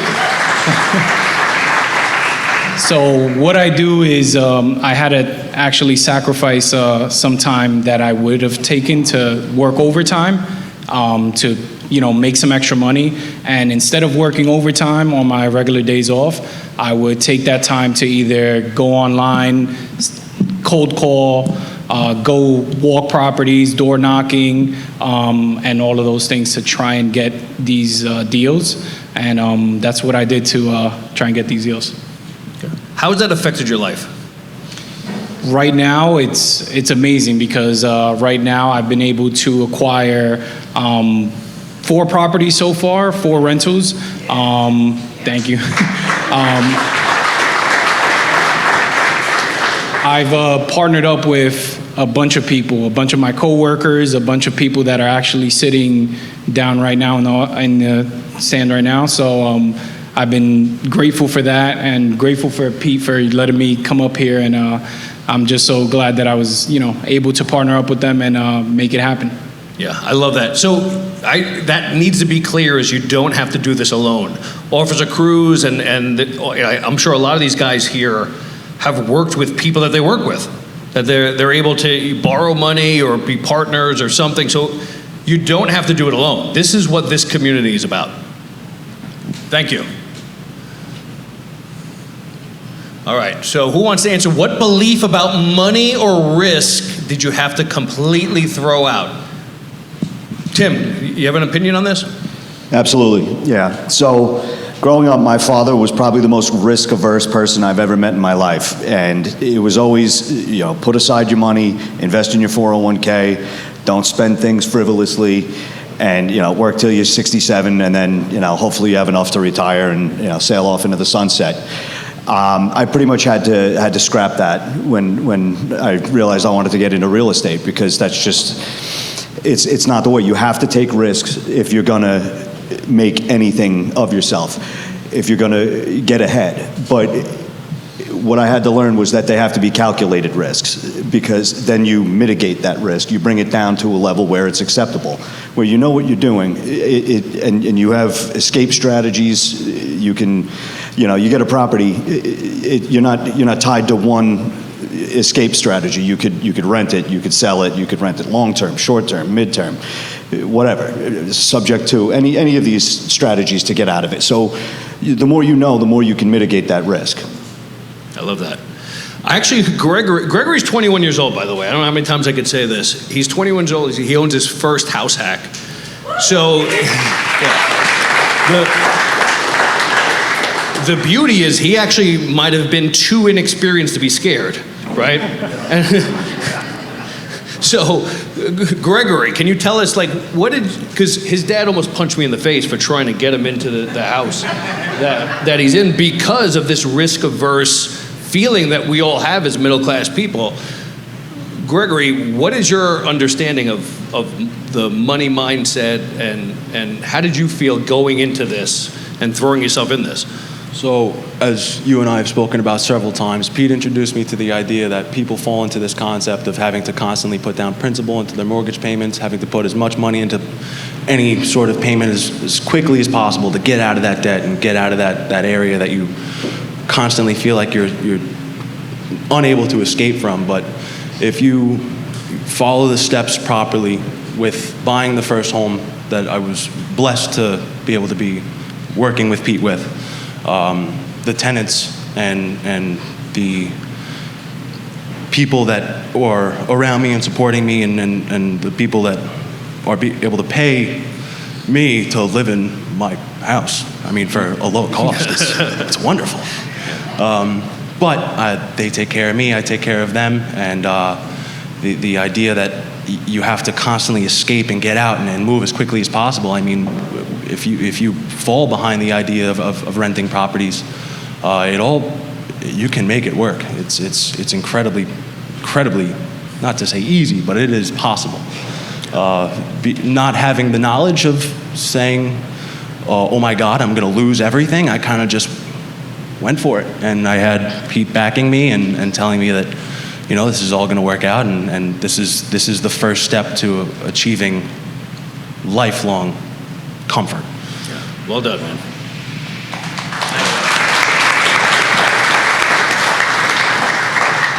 Okay, which creative funding move, the 203K, HELOC, private money, made the biggest difference, and why? Who's got opinion on this? Tim, we'll go to Tim, and then we got a few people. I think we're hitting nearly everybody here. So my first deal I did with the 203K, as Matt Picara was saying, and the reason I did that was because I bought my house, my original primary residence, in 2012, and everything was still really low. Interest rates were good, and I got it for a great deal. And right around COVID, you know, prices were through the roof. So I was like, I put some money into it. I built some equity. I was like, let me sell this thing. But then I realized, okay, now I have to find somewhere to live, and I didn't want to buy on the top of the market. So I was like, what am I going to do? So I found the 203K, and then I found Matt, because like, Matt's an engineer. He's systems. He's, you know, step by step. You know, he knows how to do these things. I'm an idiot fireman. You know, if the house isn't on fire, I don't know what to do with it. So I realized I gotta figure something out how to leverage this. So the 203K for me was the best way to use as little bit of that profit that I had made and get into just to leverage it completely to the gills and get the biggest deal I could and make the most equity I could. And, you know, $500,000 in equity later, I did it. So I love that. Let's go down the line. Pass it off as a Cruz, because I think everyone here has something creative that they've done. Yeah, so right now, the strategy that I'm using right now is called creative finance. So pretty much is either seller finance or called subject to the existing mortgage. And what I pretty much did was, during COVID, as interest rates were creeping back up in 2023, there was a house in Connecticut that was on the market for over 6 months. And I reached out to the agent, and I pretty much just said, if I give your seller their full asking price or more, would they allow me to make payments to them? And the agent didn't really know too much about it, so she just gave me the number to the seller, which is rare that happens. So I know agents never give out the numbers to their sellers. So I spoke to the seller directly, and I pretty much just said, listen, I know you've been trying to sell this house. You haven't been able to sell it. I'm willing to give you your full asking price or more, but I'm not going to give it to you right now. I'm going to pay you over time. And months of me and the seller negotiating, we finally came into an agreement, and I actually got the deal, paying him $50,000 over asking, 10% down, a 2% interest rate, while rates at the time were like at 8-9%. for a regular loan. And that's how I was able to get my first creative finance deal, and I'm still doing that now, and I'm partnering up with other first responders to tackle those deals and lock them up. Well done, well done. Tom, you're a lender and you own rental properties. So maybe Yeah, so I'll touch on the lending part. Yeah. I ended up taking a HELOC out of my primary residence because the rates were so low. And once I met Pete and Vanessa and I realized I could lend that out at 12, 14%, my borrowed money just makes money. So I have a huge network of investors that would love to take a piece of my money at a 12 or 14% rate, so that way they can use it to invest in whatever the deal that they have. And in turn, the returns that I get, it's just paying dividends on my money, which is insane. I don't know if we spoke about it yet, but self-directed IRAs, convert your IRA into self-directed, use that money, lend it out. Same thing, private lending, 12, 14%. You don't have to worry about what fund you're in. American Funds, Fidelity, they control your money. They put your money in their funds and make money off of you putting more money into their funds. It's crazy. Just you take your own money and you put it where you want. So talking about creative funding, if you don't know how to get it yourself, you can become a funder for other people's deals, which is a way to invest in real estate without having to deal with finding the deals, getting the appraisal, all that good stuff that comes with it, which is easy once you have the systems in place. But a good place to start is to utilize an IRA, deferred comp, or if you have some equity in your house, pull a HELOC out and lend that money out at a higher percentage. And you'll be surprised that it's actually a super easy way to make money in real estate. Yeah. I don't know if Gregory even know you did a 2 or 3K loan, Gregory. That's his. He had one loan. It was a 2 or 3K loan. Well, you need to say it? You want to say anything? Sure. Yeah. Yeah, I had the opportunity to work with Sal and his team very closely. They helped me establish the 203K loan along with the 203K way. And I had the opportunity to be able to borrow most of the money that I was able to put down into the house, and I had very low out-of-pocket cost. And over time, it has still been making me money, and it will hopefully continue to make me money for the rest of my life. And I plan on retiring early because I don't want to work forever. So, yeah. And I can't imagine any of you do either. Yeah. All right, Dan. Are you guys ready for this one? Because this is probably one of the most creative types of maneuvers that me and Mr. McDermott pulled off over here. As I mentioned, when I did come back from Astoria back to Long Island and I wasn't getting the rental income, me and Tom were brainstorming about a year how to invest in real estate, started reading all these books, blah, blah, blah, blah, blah. So I have a cape, I built an apartment on my second floor. Tom over here lived upstairs. Tom also lived in his primary residence at the time, but then Tom put his house for rent. So Tom was collecting rent. Tom was paying me living upstairs. Simultaneously, as all that's going around, Tom is using his HELOC, I'm using my HELOC, and we bought a rental property. And this is the kind of strategy. There is how Matt was saying, you want to use your leverage. You have to get creative. It is not like, oh my God, I need $100,000. Me and Tom figured it out and teamed up. Now we have this rental property that sits there, positive cash flow, building equity, and that's it. I eventually kicked Tom out because he was just he was coming home at 2 in the morning, but that was a whole other different story. He works late, he's a cop. But these are the tools, and this is how you get around us. We'll get that head rolling and see what's going to work out for you guys. Tim's got to add something here. Well done. Another financing hack. The last 3 deals I've done using seller financing, and I think that's got to be the most powerful.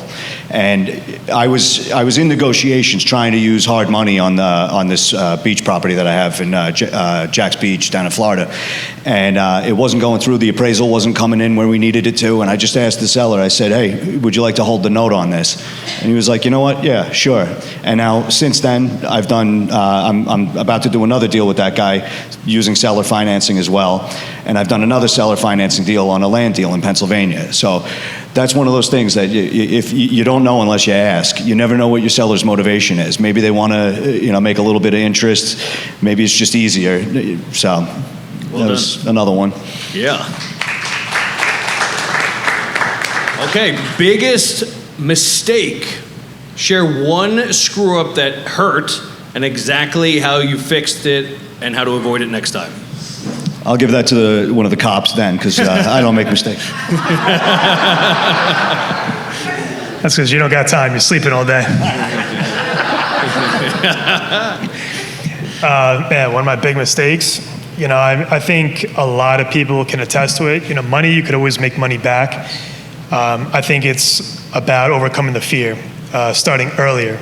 I know a lot of you guys here now because you're trying to learn. You're saying, hey, listen, I got to get my foot in the door, figure this out. I mean, I wish I did this I wish I was 21 buying the house. I wish I did a house hack. I wish all these things, So I know I can say that those are mistakes, but of course I didn't know that at the time.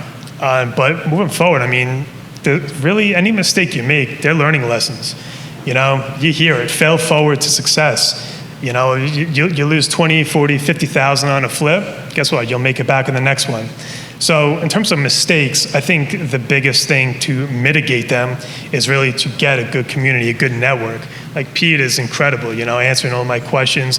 I go to his flip classes, his masterminds with Vanessa. I think it's the last Wednesday of every month, right? You guys have, Matt? Last Wednesday of every month, yep. Yeah, I mean, it's great, And it's just one of those things where you're going to make mistakes. You got to make mistakes in everything in life, relationships, jobs, even driving, car accident. Oh, my mistake. But as long as you're not putting yourself or your family in physical risk, getting some money lended by some not so nice people, everything is a good mistake. So I'll say though that my biggest one is probably just not starting sooner, just letting that fear, letting that uncertainty kind of consume me. Nice. Anyone else? So this was kind of the mistake that almost could have been detrimental and probably turned me off to real estate completely. And I want to share that. So me and Tom, when we were both looking for that rental property, we were really trying to find the right fit and everything. Me and Tom had no problem dropping $200,000 on a rental property. But for some reason, talk about hiring a coach and a mentor for $5,000 was out of the question. And I'm not telling you to go run out there and pay for a coach. I'm telling you to find first the correct coach and mentor. Do not go online and start finding these gurus. You got Pete over here, you have to vet these people. And we almost bought a house, me and Tom, that could have flipped us from real estate completely and put us in the hole. But my coach that actually runs the East Coast RIA, which you guys should all be joining after this meeting, Carl Chavone, he's my coach and Tom's coach as well.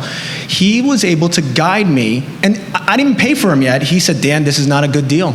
You have no idea what a good deal looks like. Why are you going to drop $200,000 on information you do not know? And that's when it dawned on me, holy moly, I'm about to make the biggest mistake in my life, buy this property and never invest in real estate again and never think about it ever again. So if I do have the near miss or almost the biggest mistake is number one, hiring a vetted coach and mentor. I think after 2 sessions with my coach, with Carl, and Tom can attest to this, we got our money's worth. We got our money's worth right off the bat, so. Yeah, I 100% agree there. Well said. Yeah, we need some clapping for that because That is how you go from me grinding 20 years to me knowing I could have learned it all in a year. You know, the mentorships and the groups that Vanessa and I have joined have had a tremendous change in what we've done. That's something I wish I did much, much sooner. All right.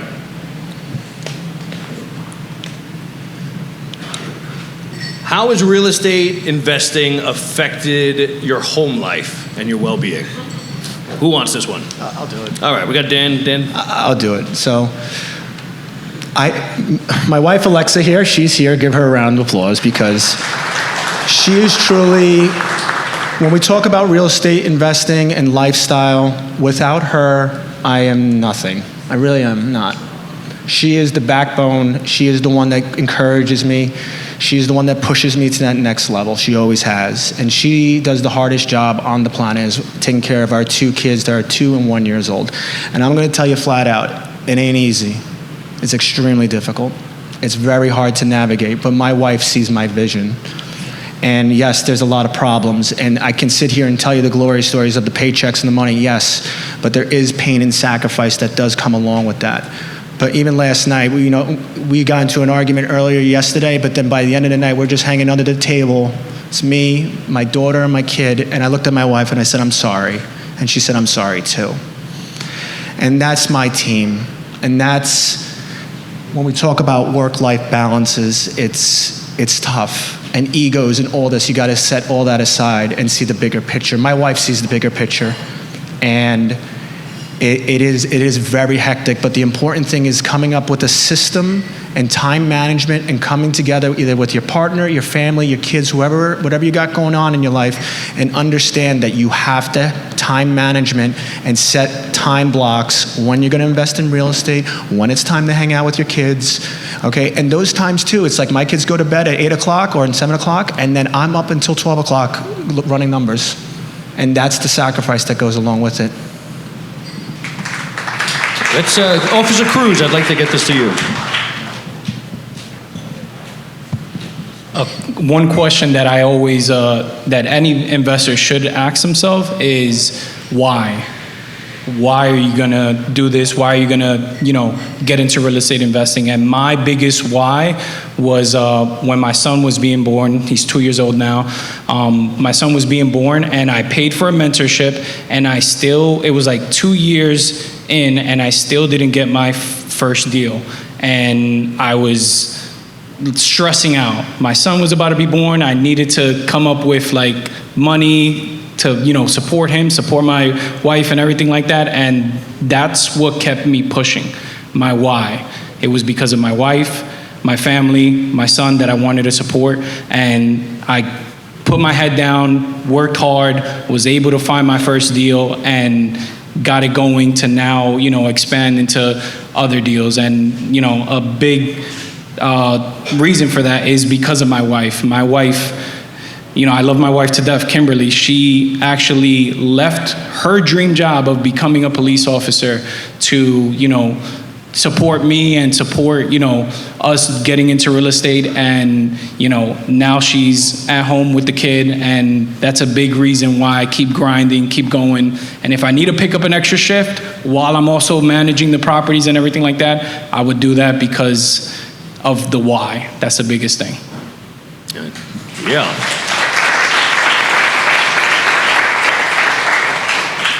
As a firefighter, you see, a lot of retired guys are dying of cancer, 9/11 related illnesses. You see, you're on the job long enough, you see one of your own from your own firehouse go, somebody that you worked with.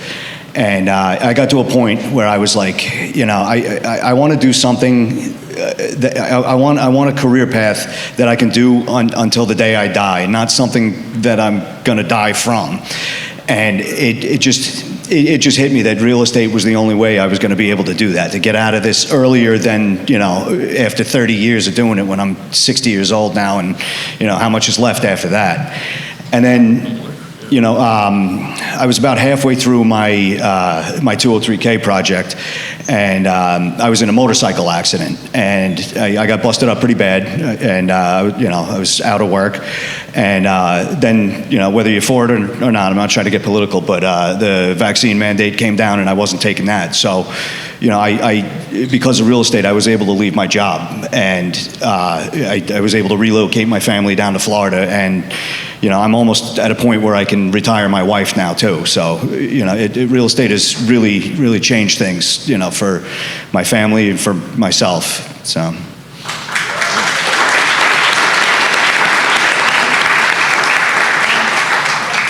Anyone else? All right. So I have one last question for everyone on the panel. What do you want to make sure before you leave here today that our audience knows? What do you want to leave them with? You can start with you, Tom. Start with you, Tim. All right. I would just say, the risk is there, but don't be afraid of it. Don't give in to your fears. And don't take advice from anybody that's not trying to do what you're trying to do. They don't know. They don't know what the possibilities are. They're not trying to do it. They have their own path. You have yours. That's why you're here in this room today. Yeah. Well done. Officer Cruz. Pass it down. I would say just understand that you do not have to do it alone. You can find a very good deal. You can be that one person that finds a very good deal and presents it to someone that has money. Or you can have the money already and network and meet people that are already doing deals. If we do like a show of hands right now of how many people have deals right now versus how many people have money, if you guys want to do that, we'll do that. How many people right now have a deal that you would love to, present, and you guys have an offer pretty much accepted and everything? How many people have deals actively doing? 5 this month. Right? And how many people have money readily available to invest in deals right now in the room? So those people with making deals, I love it. Let's start making deals right there. So you do not have to do it alone. You can network, meet people, and you can even put other people's money to work on deals. So you can be the middleman and connect to people, and you can also get a profit from that as well. Well done. Yeah.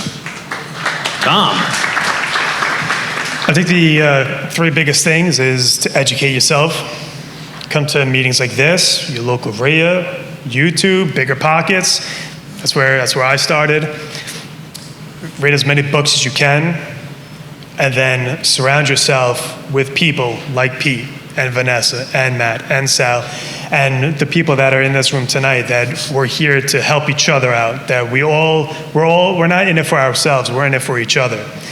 That networking aspect of it is going to exponentially advance your progress in real estate. And then from there, so you don't feel overwhelmed by it, just get 1% better every day. And then come the end of the year, you'll see how far you've really come from a day like today. And you'll be surprised. Just a little bit every day. That's all you need. Well done. Gregory. One thing that I've personally learned is trying and failing is the best thing that you could do. If you screw up in the worst way possible, the only thing that you can learn from that is how to avoid it in the future and how to fix it if it, God forbid, happens again.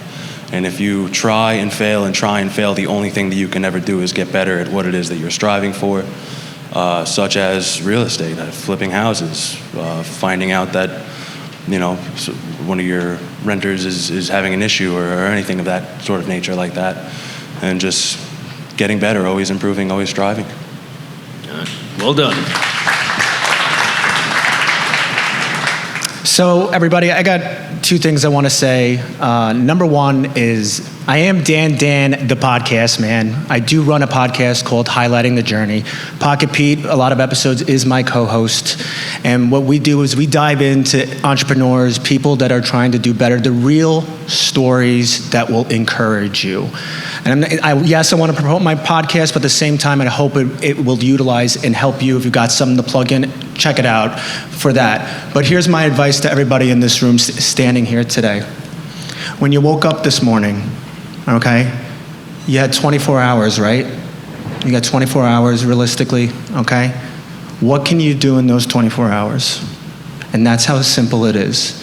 Do not overcomplicate these things. Do not think too much into the future. The anxiety will cripple you, and the fear will cripple you. But if you compact of saying, okay, Sunday I'm going to be here at the Working Guide event, that's it. You've done your job for today. Tomorrow, what are you going to do? Read a book for 10 minutes? If that's it, that is it. Do not overcomplicate because our minds get skewed. Stop watching other people too that are living different lives. You have your own lives, your own problems, the way you live. Okay? And my best encouragement for you out there is take those 24 hours and ask yourself when you wake up in the morning, what can I do today to better my life? Thank you. All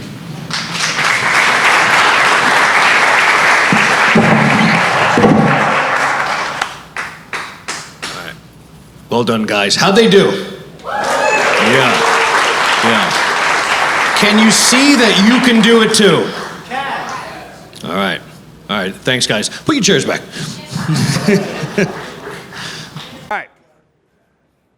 My next guest is the great Sal Rizzolo. Sal is the most creative financial mind I think I've ever been around. I throw him all my problems. He solves my problems.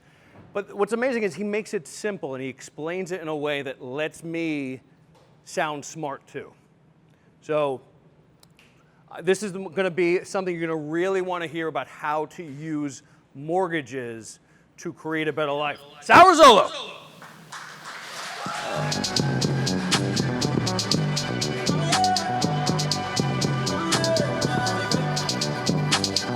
Ever since I was a chick, and why was a shit? Try to keep running, come round, she wanna get hit. She say she done made me, cause I keep her by my side. All right, come on.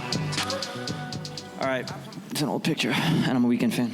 So, it's really hard to follow up when Pete talks me up. So, I've been trying to think of how to go about this speech all the way up until about 3 minutes ago. So I kind of just wing things. I had a feeling that Pete and Matt would. Does this look right? I had a feeling that Pete and Matt would pretty much touch on everything that I was going to go over, and I was absolutely right. So I have 5 or 6 slides that give like 2 or 3 bullet points, and then I'm either going to rant or take questions from the audience on each one. I'll start with just a quick backstory of me. I wasn't in like a local 7 or a local 3. I was just a local barber, which for somebody who wasn't born into structure or born into, hold on. I'm gonna end up looking weird for this whole thing. Okay. For someone who wasn't born into structure or into, into a family that had experience in investing or in future planning, try getting stuck in a field where you get paid cash every day, and you're not even forced to go to the bank afterwards. So I cut hair at a barbershop from around the time I was 16 to 26, and when I was 16, I had absolutely nothing, and when I was 26, I had absolutely nothing but a car and an apartment. So it sounds like I was doing better at 26, but at 16, at least I could have got up, gone back to sleep, and not had to worry about anything. At 26, I had pretty much trapped myself into working every day, every hour of every day, Tuesday through Sunday, open till close, just to be able to pay my bills. No family, no nothing, no reason, just because that's what I was, that's what I seen every day. And if the guy next to me got a car, I needed to get a nicer car and a nicer apartment. And I remember that I was in school sporadically from around 20 to 24. I had done a few semesters here and there at Farmingdale. And when I finally decided to stop going to school, I remember thinking to myself, like, whatever plan I had was completely trashed, right? I had always told myself that I didn't need to start investing, or I didn't need to buy anything yet, or I didn't need to get a house, because once I got out of the barbershop, I'd figure out where I was going to end up or what I was going to end up doing. And when college fell through, I remember cutting hair and thinking, like, this is either going to be it, I'm just going to be cutting hair until I'm 60, or I need to get into something that's going to make sense. Luckily for me, I was always really, really good at numbers. So, okay. let's go back. All right, so why the working class has an advantage, right? A big part of building your future is budgeting, right? If you're going to create a future based on the money that you're making now, you have to be able to take a look at what you're making now, decide how much of it you're willing to part with, and what you're going to do with it. What most people do is, I consider 401ks passive investing, and then I consider real estate active investing. And some people consider real estate passive investing like the IRS, but the reality is you have to do something in order to invest in real estate, and you don't have to do anything to invest into a 401k, and that's why everybody here has a 401k, all right? Who has a 401k? Okay. You almost have to have a 401k. If you have anybody besides you that depends on your money, they're telling you to invest into a 401k. Because it's guaranteed that at the end of the day, at least you'll have something, right? The difference, I mean, when you hear entrepreneur, you think entrepreneurs, they wake up super early, they bust their ass all day, they work really hard, they build themselves and they build their business, and at the end of the day, they take the money that they make and they invest it into their future. And that sounds a lot like a W-2 employee, except maybe an entrepreneur does it on the weekends, and you guys call it overtime. But the reality is, if you guys are waking up every day, working or doing something to further yourselves or your family's selves, and then going to sleep at the end of the night, whether you want to call yourself an entrepreneur or call yourself an employee, the only difference is what you do with your money at the end of the day, not how you get your money to do that thing, right? And then these are the bullet points that ChatGPT gave me. Know how to grind effectively, maintain structure, qualify for, really crazy stuff. That's a whole nother seminar, I'm sure. All right, next. Wait, oh, cool, okay. Leverage. Leverage is literally, I'm gonna take one of these chairs. Leverage is literally the biggest point to everything that we're talking about today, and it's the difference between investing in real estate and investing in anything else. 401k, gold, crypto, any other investments? Give me something else that we could invest in besides 401k and real estate. Sneakers, businesses, jewelry. Okay. If you want to buy a $100,000 chain or a $100,000 bar of gold, how much money do you need? $100,000. If you want to buy a $500 pair of sneakers, how much money do you need? You need $500. If you want to buy a house that costs $1 million, how much money do you need? 35 grand. And if we roll in the closing costs, maybe 37 or 38. But that's the right answer. So what we're basically trying to describe when we talk about leverage is the fact that you don't need all of the money to purchase the asset that is going to yield all of the profit, right? So on $1 million home, you put down 3.5% and you roll in the closing costs. And if you purchase the right investment, the rental income that you generate off of that $1 million asset will be the equivalent of what income you would generate if you put $1 million in the stock market. The difference is the money that you pay on mortgage interest, which is a write-off, the money that you pay on repairs, which is a write-off, and the money that you receive from the tax benefits of depreciation, expenses, homeowners insurance, one-time fees, accounting, and a whole bunch of other stuff. But forget about the write-offs and forget about the, we'll call it, passive benefits of investing into real estate. The concept of leverage is being able to take a small amount of money and control an asset that is worth significantly more. Is that, as far as like a baseline definition, does that make sense? All right, who here doesn't own a home yet? All right, well then we're gonna cut down the amount of first-time home buyer talk, and then we could talk personally afterwards. But most people think that to put down 3.5%, you have to be a first-time home buyer, or to put down the bare minimum, you have to purchase your first home. And while everyone who is purchasing their first home is entitled to put down 3.5%, everyone who already has a home is not restricted from doing the same thing. And that's something that a consultation will clear up more than anything. But people leave the home that they're living in to move into new homes all the time. People upgrade, people change states, people work remote. The idea of putting down the bare minimum is tied to the fact that you're going to live in the property, and it's not tied to how many houses you own. All right, so it looks pretty similar to what we touched on, but basically, if you purchase a home with the bare minimum down, let's call it that $35,000, that $1 million home that you put $35,000 down to get into will appreciate at about, let's say, the same rate that the stock market increases, and for easy numbers, we'll call it 10%. So when you put $1 million into the stock market, that 10% return makes you $100,000. When you put that $35,000 down on that house after the first year, the appreciation in that house is equal to, it's not a trick question, $100,000. So somebody who put 35 grand down on their first house and somebody who put $1 million into the stock market, which I'm assuming is none of us because that's why we're fucking here, made the same amount of money. Here's the crazy part that I just realized. When you sell that house and you make that $100,000, who knows what the effective tax rate is on real estate? This is a trick question. How much money are you going to pay on that $100,000?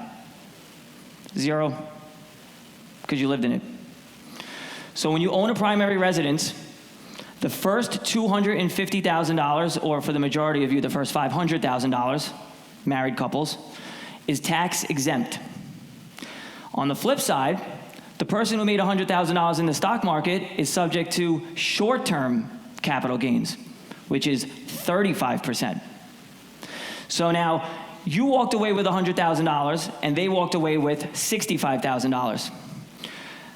That person that made $65,000 probably pays between 30 to 40% in taxes.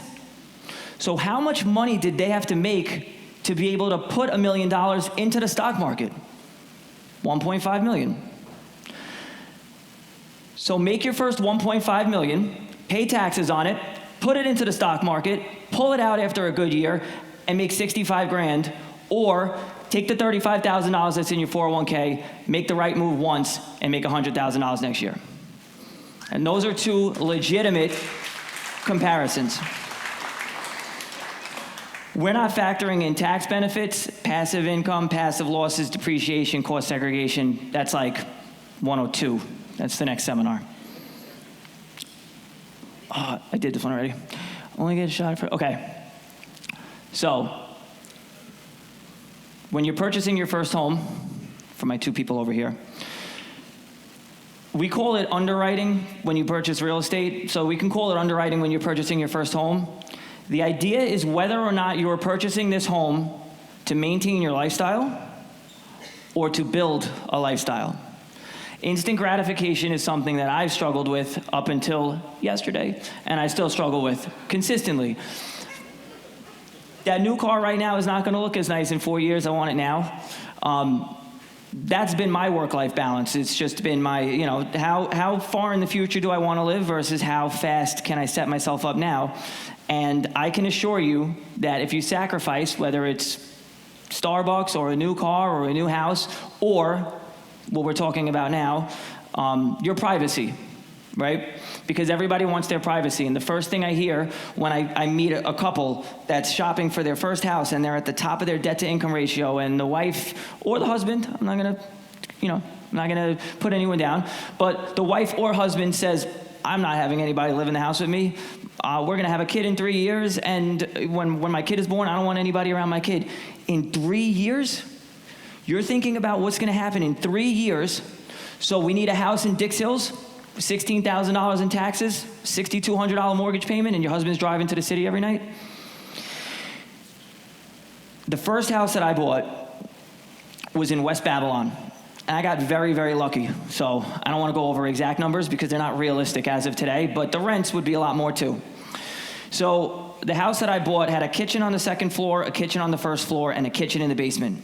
This was extreme, but I didn't have a girlfriend at the time, and my parents had moved out. They grew up so quick. So I rented the entire upstairs to my sister and her friend. I rented the downstairs to a friend, and I rented one of the rooms on the first floor to my friend. My mortgage payment was $3,000, and the money I was collecting was $5,000 a month, right? Prior to that, I was paying $2,000 a month for an apartment. So I went from paying $2,000 a month, but don't forget that's really $3,000 because I have to pay tax on that money. So I went from paying $3,000 a month to collecting $3,000 a month, which is a $6,000 swing, which is $72,000 a year. So me moving from a rented apartment to a house that was building equity, which we haven't even talked about yet, was a $72,000 a year swing. I wasn't even making $72,000 a year. So that's not something that I would expect everybody to go out and find, but not everybody needs to double their income overnight. I was just a little excessive, and again, I felt like I was making up for lost time because I spent 10 years working at the barbershop and I still had a minus sign in front of my checking account. So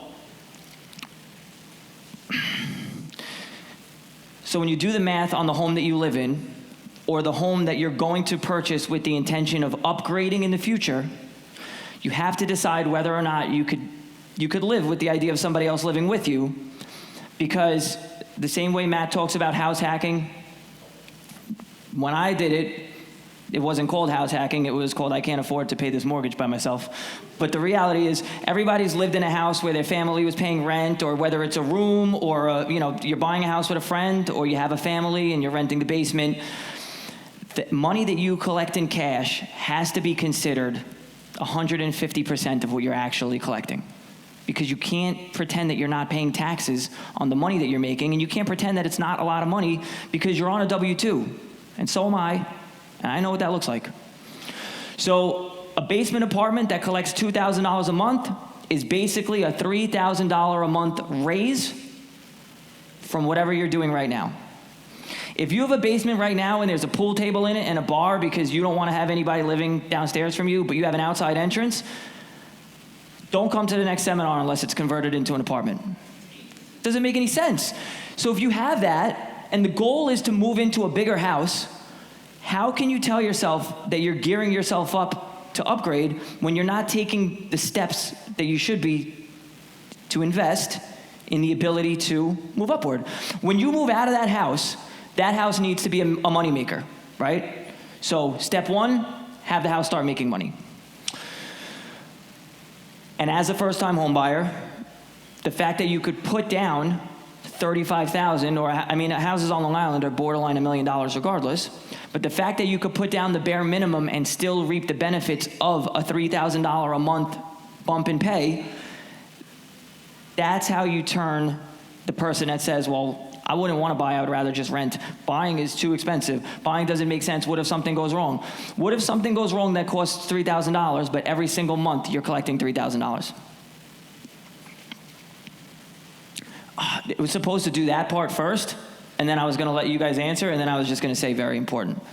But the reality is, your first home, second home, 10th home, when you underwrite these deals, the amount of money that you're putting down on the house is important because it gets you one step closer to buying another house, right? So if it costs you $100,000 to get into a house and you don't have that $100,000, that means that as soon as you do have it, you're going to spend it, and then you're going to have to save up another $100,000. But if you could get into a house for 25 or for 50, then you could buy 2 houses in the same amount of time. And if we acknowledge the fact that we want to purchase homes in order to grow wealth, the idea is not to buy a home and pay it off. The idea is to buy a home and then buy another home and then buy another home. See leverage from 3 charts ago. So if you could get into your first house for 3.5% down, it needs to be underwritten so that the cash flow from the home makes you comfortable enough to maintain that home and move on. I know people, it's me that I know, that will buy a home with a bare minimum amount of money down and rent it out and cash flow negatively. And I know people that are like, how could you buy a house that doesn't cash flow? Because I got into it for 20 grand. I'm not gonna save up $200,000 to avoid negative cash flowing $300 a month so that when I have that money, the fucking house costs $300,000 more. You save up that money, and when you have it, I'll sell you the house that I bought. for an extra $300,000. Those are real numbers. That's how that shit happens.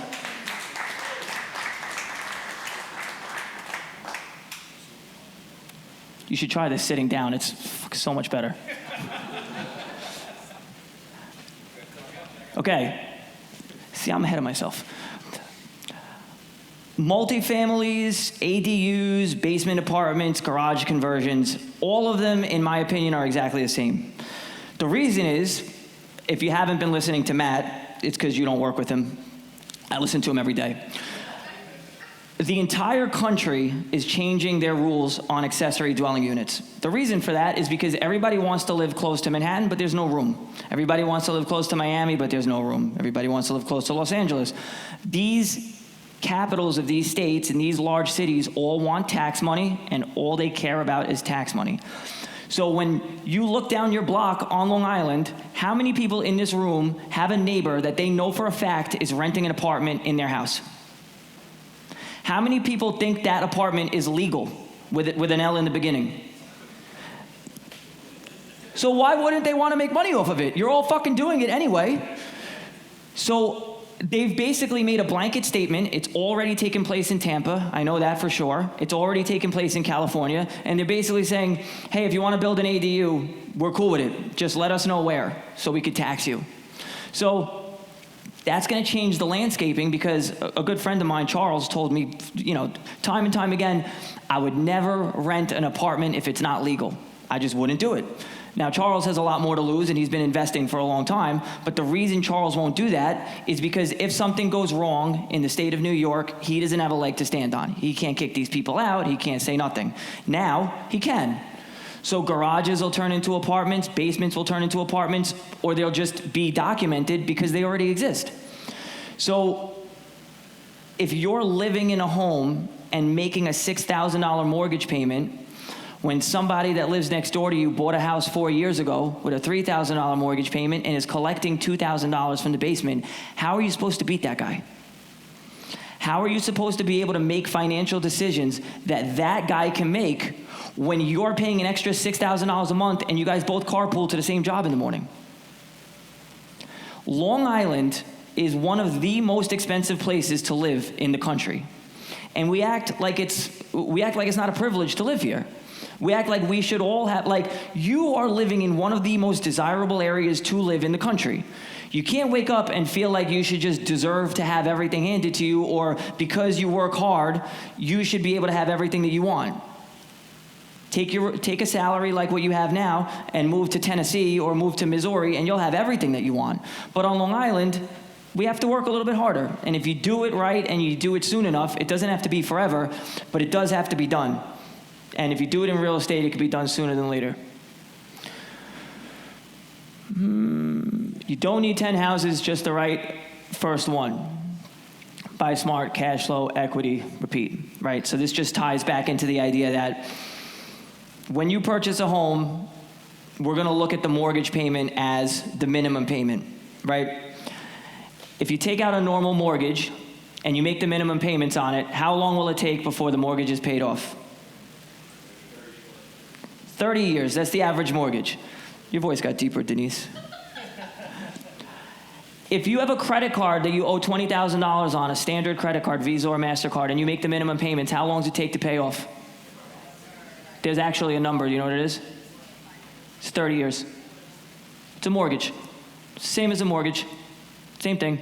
That's why when you look at a credit card and you're like, holy shit, my minimum payment's $300. If I keep paying the minimum, it's going to cost me $40,000. Let me pay it off. It's the same thing with a house. The reason why we can make a minimum payment on a house and still feel good about it is because in 5 years, the house isn't worth what you bought it for anymore. It's worth another $200,000 or $300,000. The credit cards don't work that way. So we feel like we have to pay off the credit cards. We could leave the houses alone, but we don't even understand why we're doing it, and we're not using it to our advantage. It works when you're using it as an investment vehicle to either purchase other homes or pay down the home that you have faster. So whether you would agree with me or not, if you said to me, I have one house and I never want to own it again, I don't give a shit. I don't want to deal with it. I'm not a good landlord, whatever. Okay, but you're making your mortgage payment. So why don't you keep making that mortgage payment and rent out a portion of the house and put the extra money from the apartment towards principal? With a $4,000 mortgage payment, the house gets paid off in 30 years. If you pay $5,000 a month to that same mortgage, it cuts it down to like 18 years or 17 years. So if you have that $1,000 and you're like, well, I could just put an extra $1,000. I don't want to rent out my space. I'd rather just put an extra $1,000. Okay, rent out your space and put $2,000. You start with 1, you get to 10, and then you snowball effect to pay them all off. And it doesn't have to be 10. It could be 8, it could be 6, or it could be the one house that you're in. But if the plan is to invest into your future and you look at a 401k the same way that you look at real estate, you have to take advantages of real estate. You have to take advantage of what real estate has to offer, which is leverage, tax write-offs, depreciation, and the fact that you could purchase it with way less money than what it's worth. The end.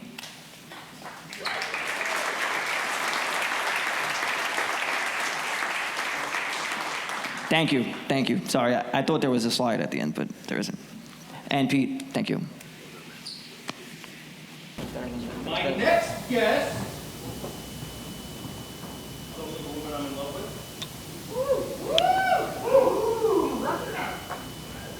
She's going to teach us all about private lending, how to get the money, how to give the money, how to create the life that you're looking for. Ladies and gentlemen, Vanessa Johnson.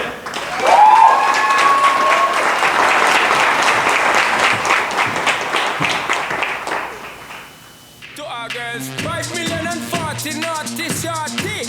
Baby girl, all my girls, Chanda Paul say, well, I'm on the way, the time. Hey everyone.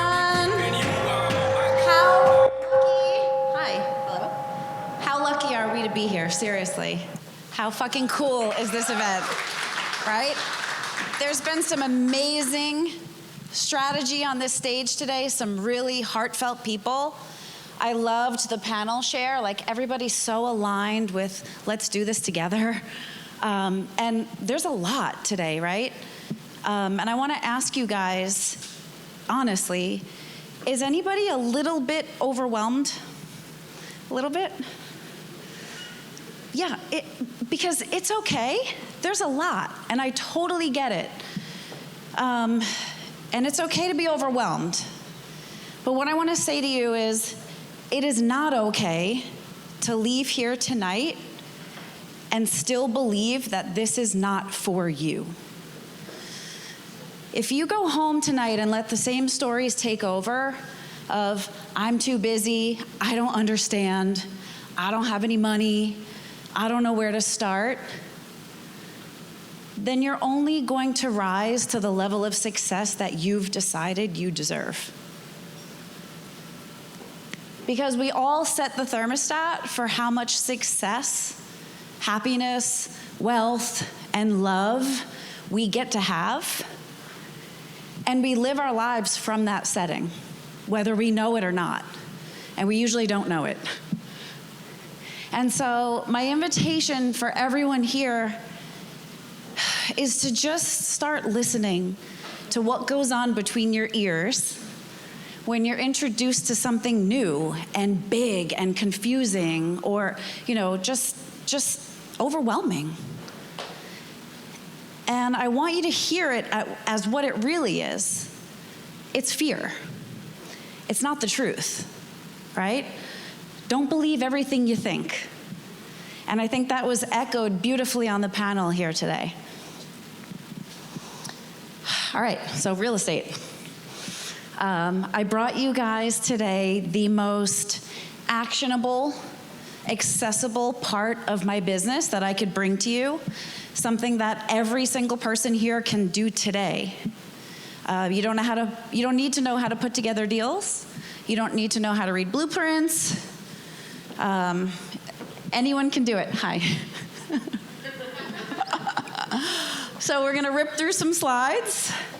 I'm gonna introduce myself properly, and we're gonna talk about how private lending can change everything for you, just like it did for me. Okay, we're getting through this. I'm Vanessa Johnson. I'm the CEO and founder of Visionary Ventures, a real estate investing company. I'm on target to purchase 50 properties this year. Thank you. Thanks. I left my 9-to-5 in accounting last April of 2024. In our first year, we did 24 properties. This year, we'll do 50. Thanks. I've raised over $6 million in private capital in the last 15 months as a beginner, because I don't come from real estate, and I don't come from wealth, and I definitely don't come from success. Also a wealth and mindset coach, which I was gonna switch to leadership coach because I feel like that's more of what's happening lately. I'm also a member of the Ronkonkoma Rotary. If you don't know what that is, it is a group of amazing human beings doing amazing things for humans. It's a humanitarian group. They're amazing. Come check them out. I am the mother of one beautiful, amazing daughter, Mia. Where is she? Is she still in the back? She hyped me up backstage. I love her. She's also leaving me for college in a couple weeks, so we're not going to talk about that today. And guys, I'm a high school dropout. I am one of 5 kids. I was raised in a house with addiction, violence, chaos, eviction, and in 10th grade, I decided that survival was more important to me than algebra. So I moved out, and I didn't have a car because I was 16, so I didn't even have a license. And I was walking to work so that I could make money to pay rent, to live in the apartment that I had to live in, because I couldn't be back home. And I did that for about 2 years until I got hired for a job that I wasn't supposed to get because I didn't have my diploma. And the manager of the bank said to me, I'm gonna give you this job, but you're gonna promise me that you're gonna go back to school and go to college because you're too smart to be a high school dropout. So I did. And I didn't have the words for it then, but I recognize today that I took a step in a radically different direction, and I created a completely different experience for myself in my life. And I had to learn that lesson like 7,000 more times in my life, but I'm grateful, right? So I got my GED, and I went to college. I went for accounting, worked my way through some great jobs, bookkeeping, office managing, corporate controller, climbed the ladder. The job I left in April, I was the CFO for a company that did about 20 million in revenue a year. And I had the title, I had the paycheck, I had the bank account, but I didn't have wealth, I didn't have assets, I didn't have a legacy, and most importantly, I didn't have anyone to bridge that gap for me until I met Peter. Does everybody know Peter? Everyone knows him? Yes? He's the loudest person in this room. He's also the most passionate person in this room, generous person in this room. We're all here today because of Peter's heart. This is his passion project.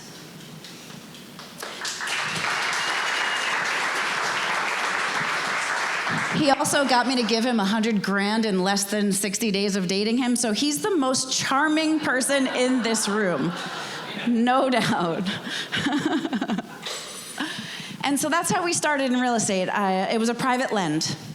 I had $50,000 in a money market account earning 3%, and that monthly is like 0.025. And I had a $50,000 indexed universal life cash value. So while I was making payments towards a life insurance policy and building up $1 million death benefit, I was also building up a cash value in that account. I was able to borrow that money to myself and lend it to Peter for a higher interest rate. And in 6 months, after giving him $100,000, we were still together, so yeah. And he gave me $6,000. And I was like, holy shit, why doesn't anybody know about this? I was in accounting for 20 years. No one ever mentioned the words private lending to me before. No one ever told me that I could lend money and earn passive income without having to change my life, swing a hammer, put a deal together. right? So I did what I often do. I hired a coach, I joined a mastermind, and I learned properly how to secure, insure, and protect private lenders. And I was still at my 9-to-5. I was hiding in my truck on Zooms on my lunch break. I was making phone calls in the bathroom, like connecting people with Peter who wanted the opportunity to earn double-digit returns on their money. And I actually thought that was going to be my business. I started a little LLC, and I'm like, I'll just raise capital and make money. I just posted something the other day. A 20-minute phone call made me a $3,000 referral fee just by stalking people out on LinkedIn and just putting myself in places where I've never been before and getting really cringy on the internet, just telling people what I do. I raise capital. I provide opportunity to earn double-digit returns. And it worked. And then I quit my job 6 months later and started flipping and wholesaling, but that's a psychotic story for a different day. We'll go to the next slide. So what is private lending? It's so simple. It's when people lend their money to investors for an interest return. Next slide. Oh, thank you. You're doing it? Cool. Why lend? Guys, passive income. Everybody says passive income, rentals are passive income. Rentals are passive income until you have to unclog someone's toilet at 10 o'clock at night. This is actually passive income. You don't need any real estate experience. Your money is collateralized below market value, and what that means, I probably should have simplified that term. It just means that the real estate that's backing your lend is below market value. So you actually have equity in your backing, which is kind of amazing. The returns are really high. The rates are fixed, backed by a real asset. Short-term notes, long-term relationships. Why do we love private money? I can close quickly on every deal. I don't have to wait for bank approvals. Love you, Sal. This is a different thing. Instant equity. I can make competitive offers. I can buy non-conforming properties, and what that means is I can buy properties that have mold. I can buy properties that have bad plumbing. I can buy properties that have a tree in the roof, like we did. I can buy as many properties as my acquisitions team can get because I'm not waiting on anybody to tell me yes. I'm ready to go. And my most favorite part, guys, I get to write big checks to our lenders. I don't want to give my interest payments to the CFO of Bank of America so he can ride around in a fucking helicopter. I want my friends to get a pool. I want my friends to pay for their daughter's wedding, right? Next slide. Here's all the applications for private lending. I know it was said in here earlier, there's so many things we can do because it's ours and we can be creative. So we're not waiting for any institutions to tell us yes, we get to just go. So fix and flips, multifamilies, deposits, gap filling. You could be an equity partner or a capital partner. Rentals, commercial deals, finder fees. That's when I was working the 9-to-5, just on the phone with people, putting people together and making a fee. Next. The top 10 sources, 401k. The numbers 401k are actually an IRS tax code. 401ks were not created for your retirement. They were created as a tax shelter for high-earning executives. And it was like back in the 80s when companies realized, like, remember there used to be something called pensions? Probably a lot of people don't even know what that is anymore because they phased out when companies recognized that they could pass all the liability onto the employee by using the 401k. And it's bullshit. Self-directed IRA. An IRA is an individual retirement account. Self-directing it just means you get to decide where you want to put your money. Home equity lines of credit. I love this. There's a lender in this room of ours. I'm not going to say who. I'm going to make him famous if I do. He had $400,000 in equity in his house. Pulled it out, lent it to us. 12% at $400,000, you guys, in 6 months was 24 grand. And when the project is over and he decides to take that 124 grand and put it back in, now he's compounding, and over the spread of 12 months, he's gonna make over $50,000 passively. Like, how many people want $50,000 for not having to drive to the city one more time, not having to drip one extra drop of sweat, not having to miss a baseball game or a dance recital? $50,000 more from equity that was sitting in your house doing nothing. It's crazy. Hi. Trust funds, if you have one, great, lend it. Personal savings and business lines of credit, we utilize these too. Inherited funds, life insurance and HSAs. I was just saying before, my life insurance policy, I've used it as a tool. There's a term called infinite banking.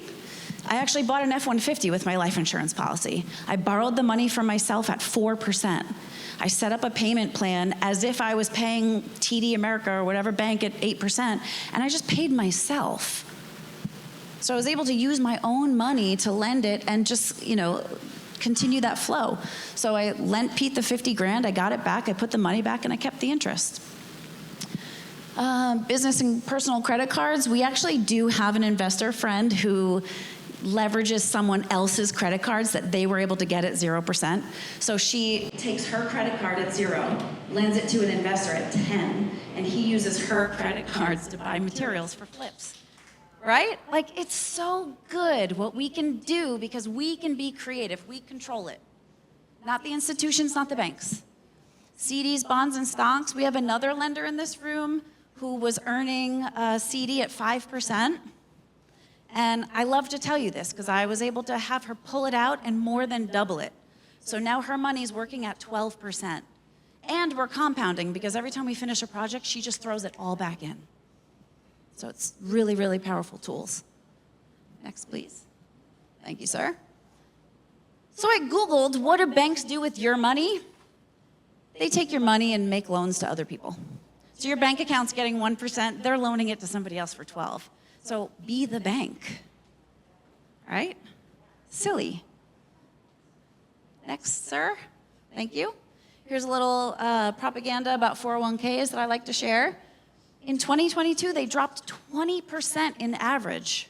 That's $30,000 of your retirement that's gone. Nobody insured it. No one protected it. Nobody promised you were getting anything. That's gone. It's not coming back. Next. This is John Bogle. He's the founder of Vanguard, one of the world's largest mutual funds. He's quoted in this article as saying, maybe a 5% return will be possible. Maybe. They call it 8.5%, but after all the administrative fees and the bullshit that comes out of your money that you don't even know is happening, maybe 5%. Great. And also, these accounts often underperform inflation, which means your money is dying. Next slide, please. Thank you. So let's do a little comparative. So your 401ks and whatever are playing in the stock market and mutual funds. The stock market is completely uninsured. It's unsecured. No one's telling you what you're getting back. You're buying in at market price, your returns are unknown, and you have no control. Versus private lending, fully insured. We buy an insurance policy and we name the lender the loss payee. We secure it by real property. You get a mortgage, so you become the bank. The mortgage is in your name. It's your asset. Something happens, you foreclose, it's yours. We're collateralizing below market value. The returns are fixed. You know what you're getting. You know what the timeline looks like. And it's predictable and completely passive.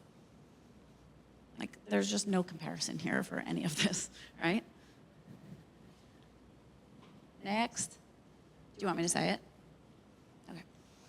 So just a reiteration, it's secured, insured, and protected. The value of the dollar continues to go down as inflation rises.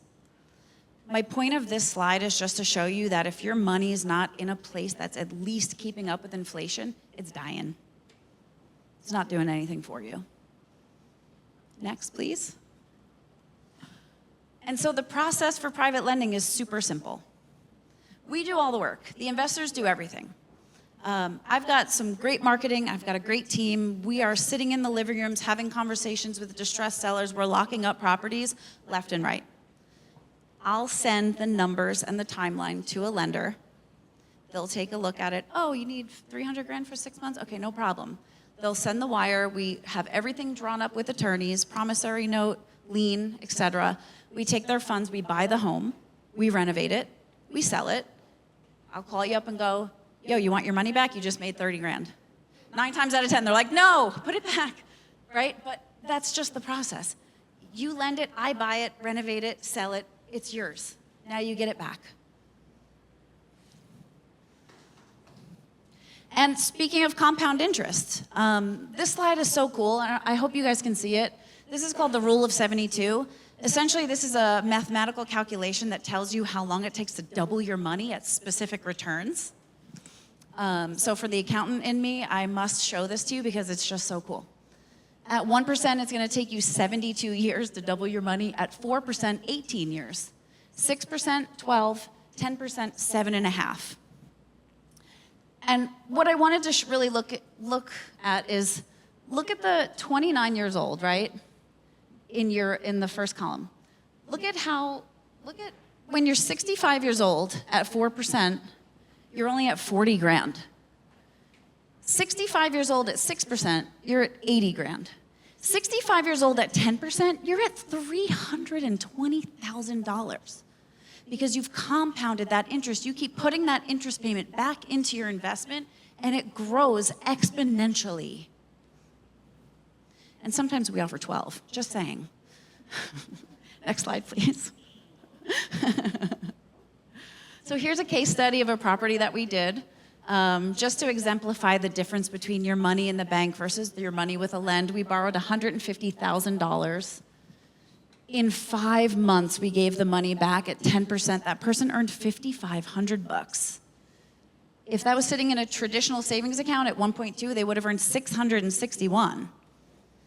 My daughter had me do the math. It's 775% increase in return. Like, boom, right? It's wild.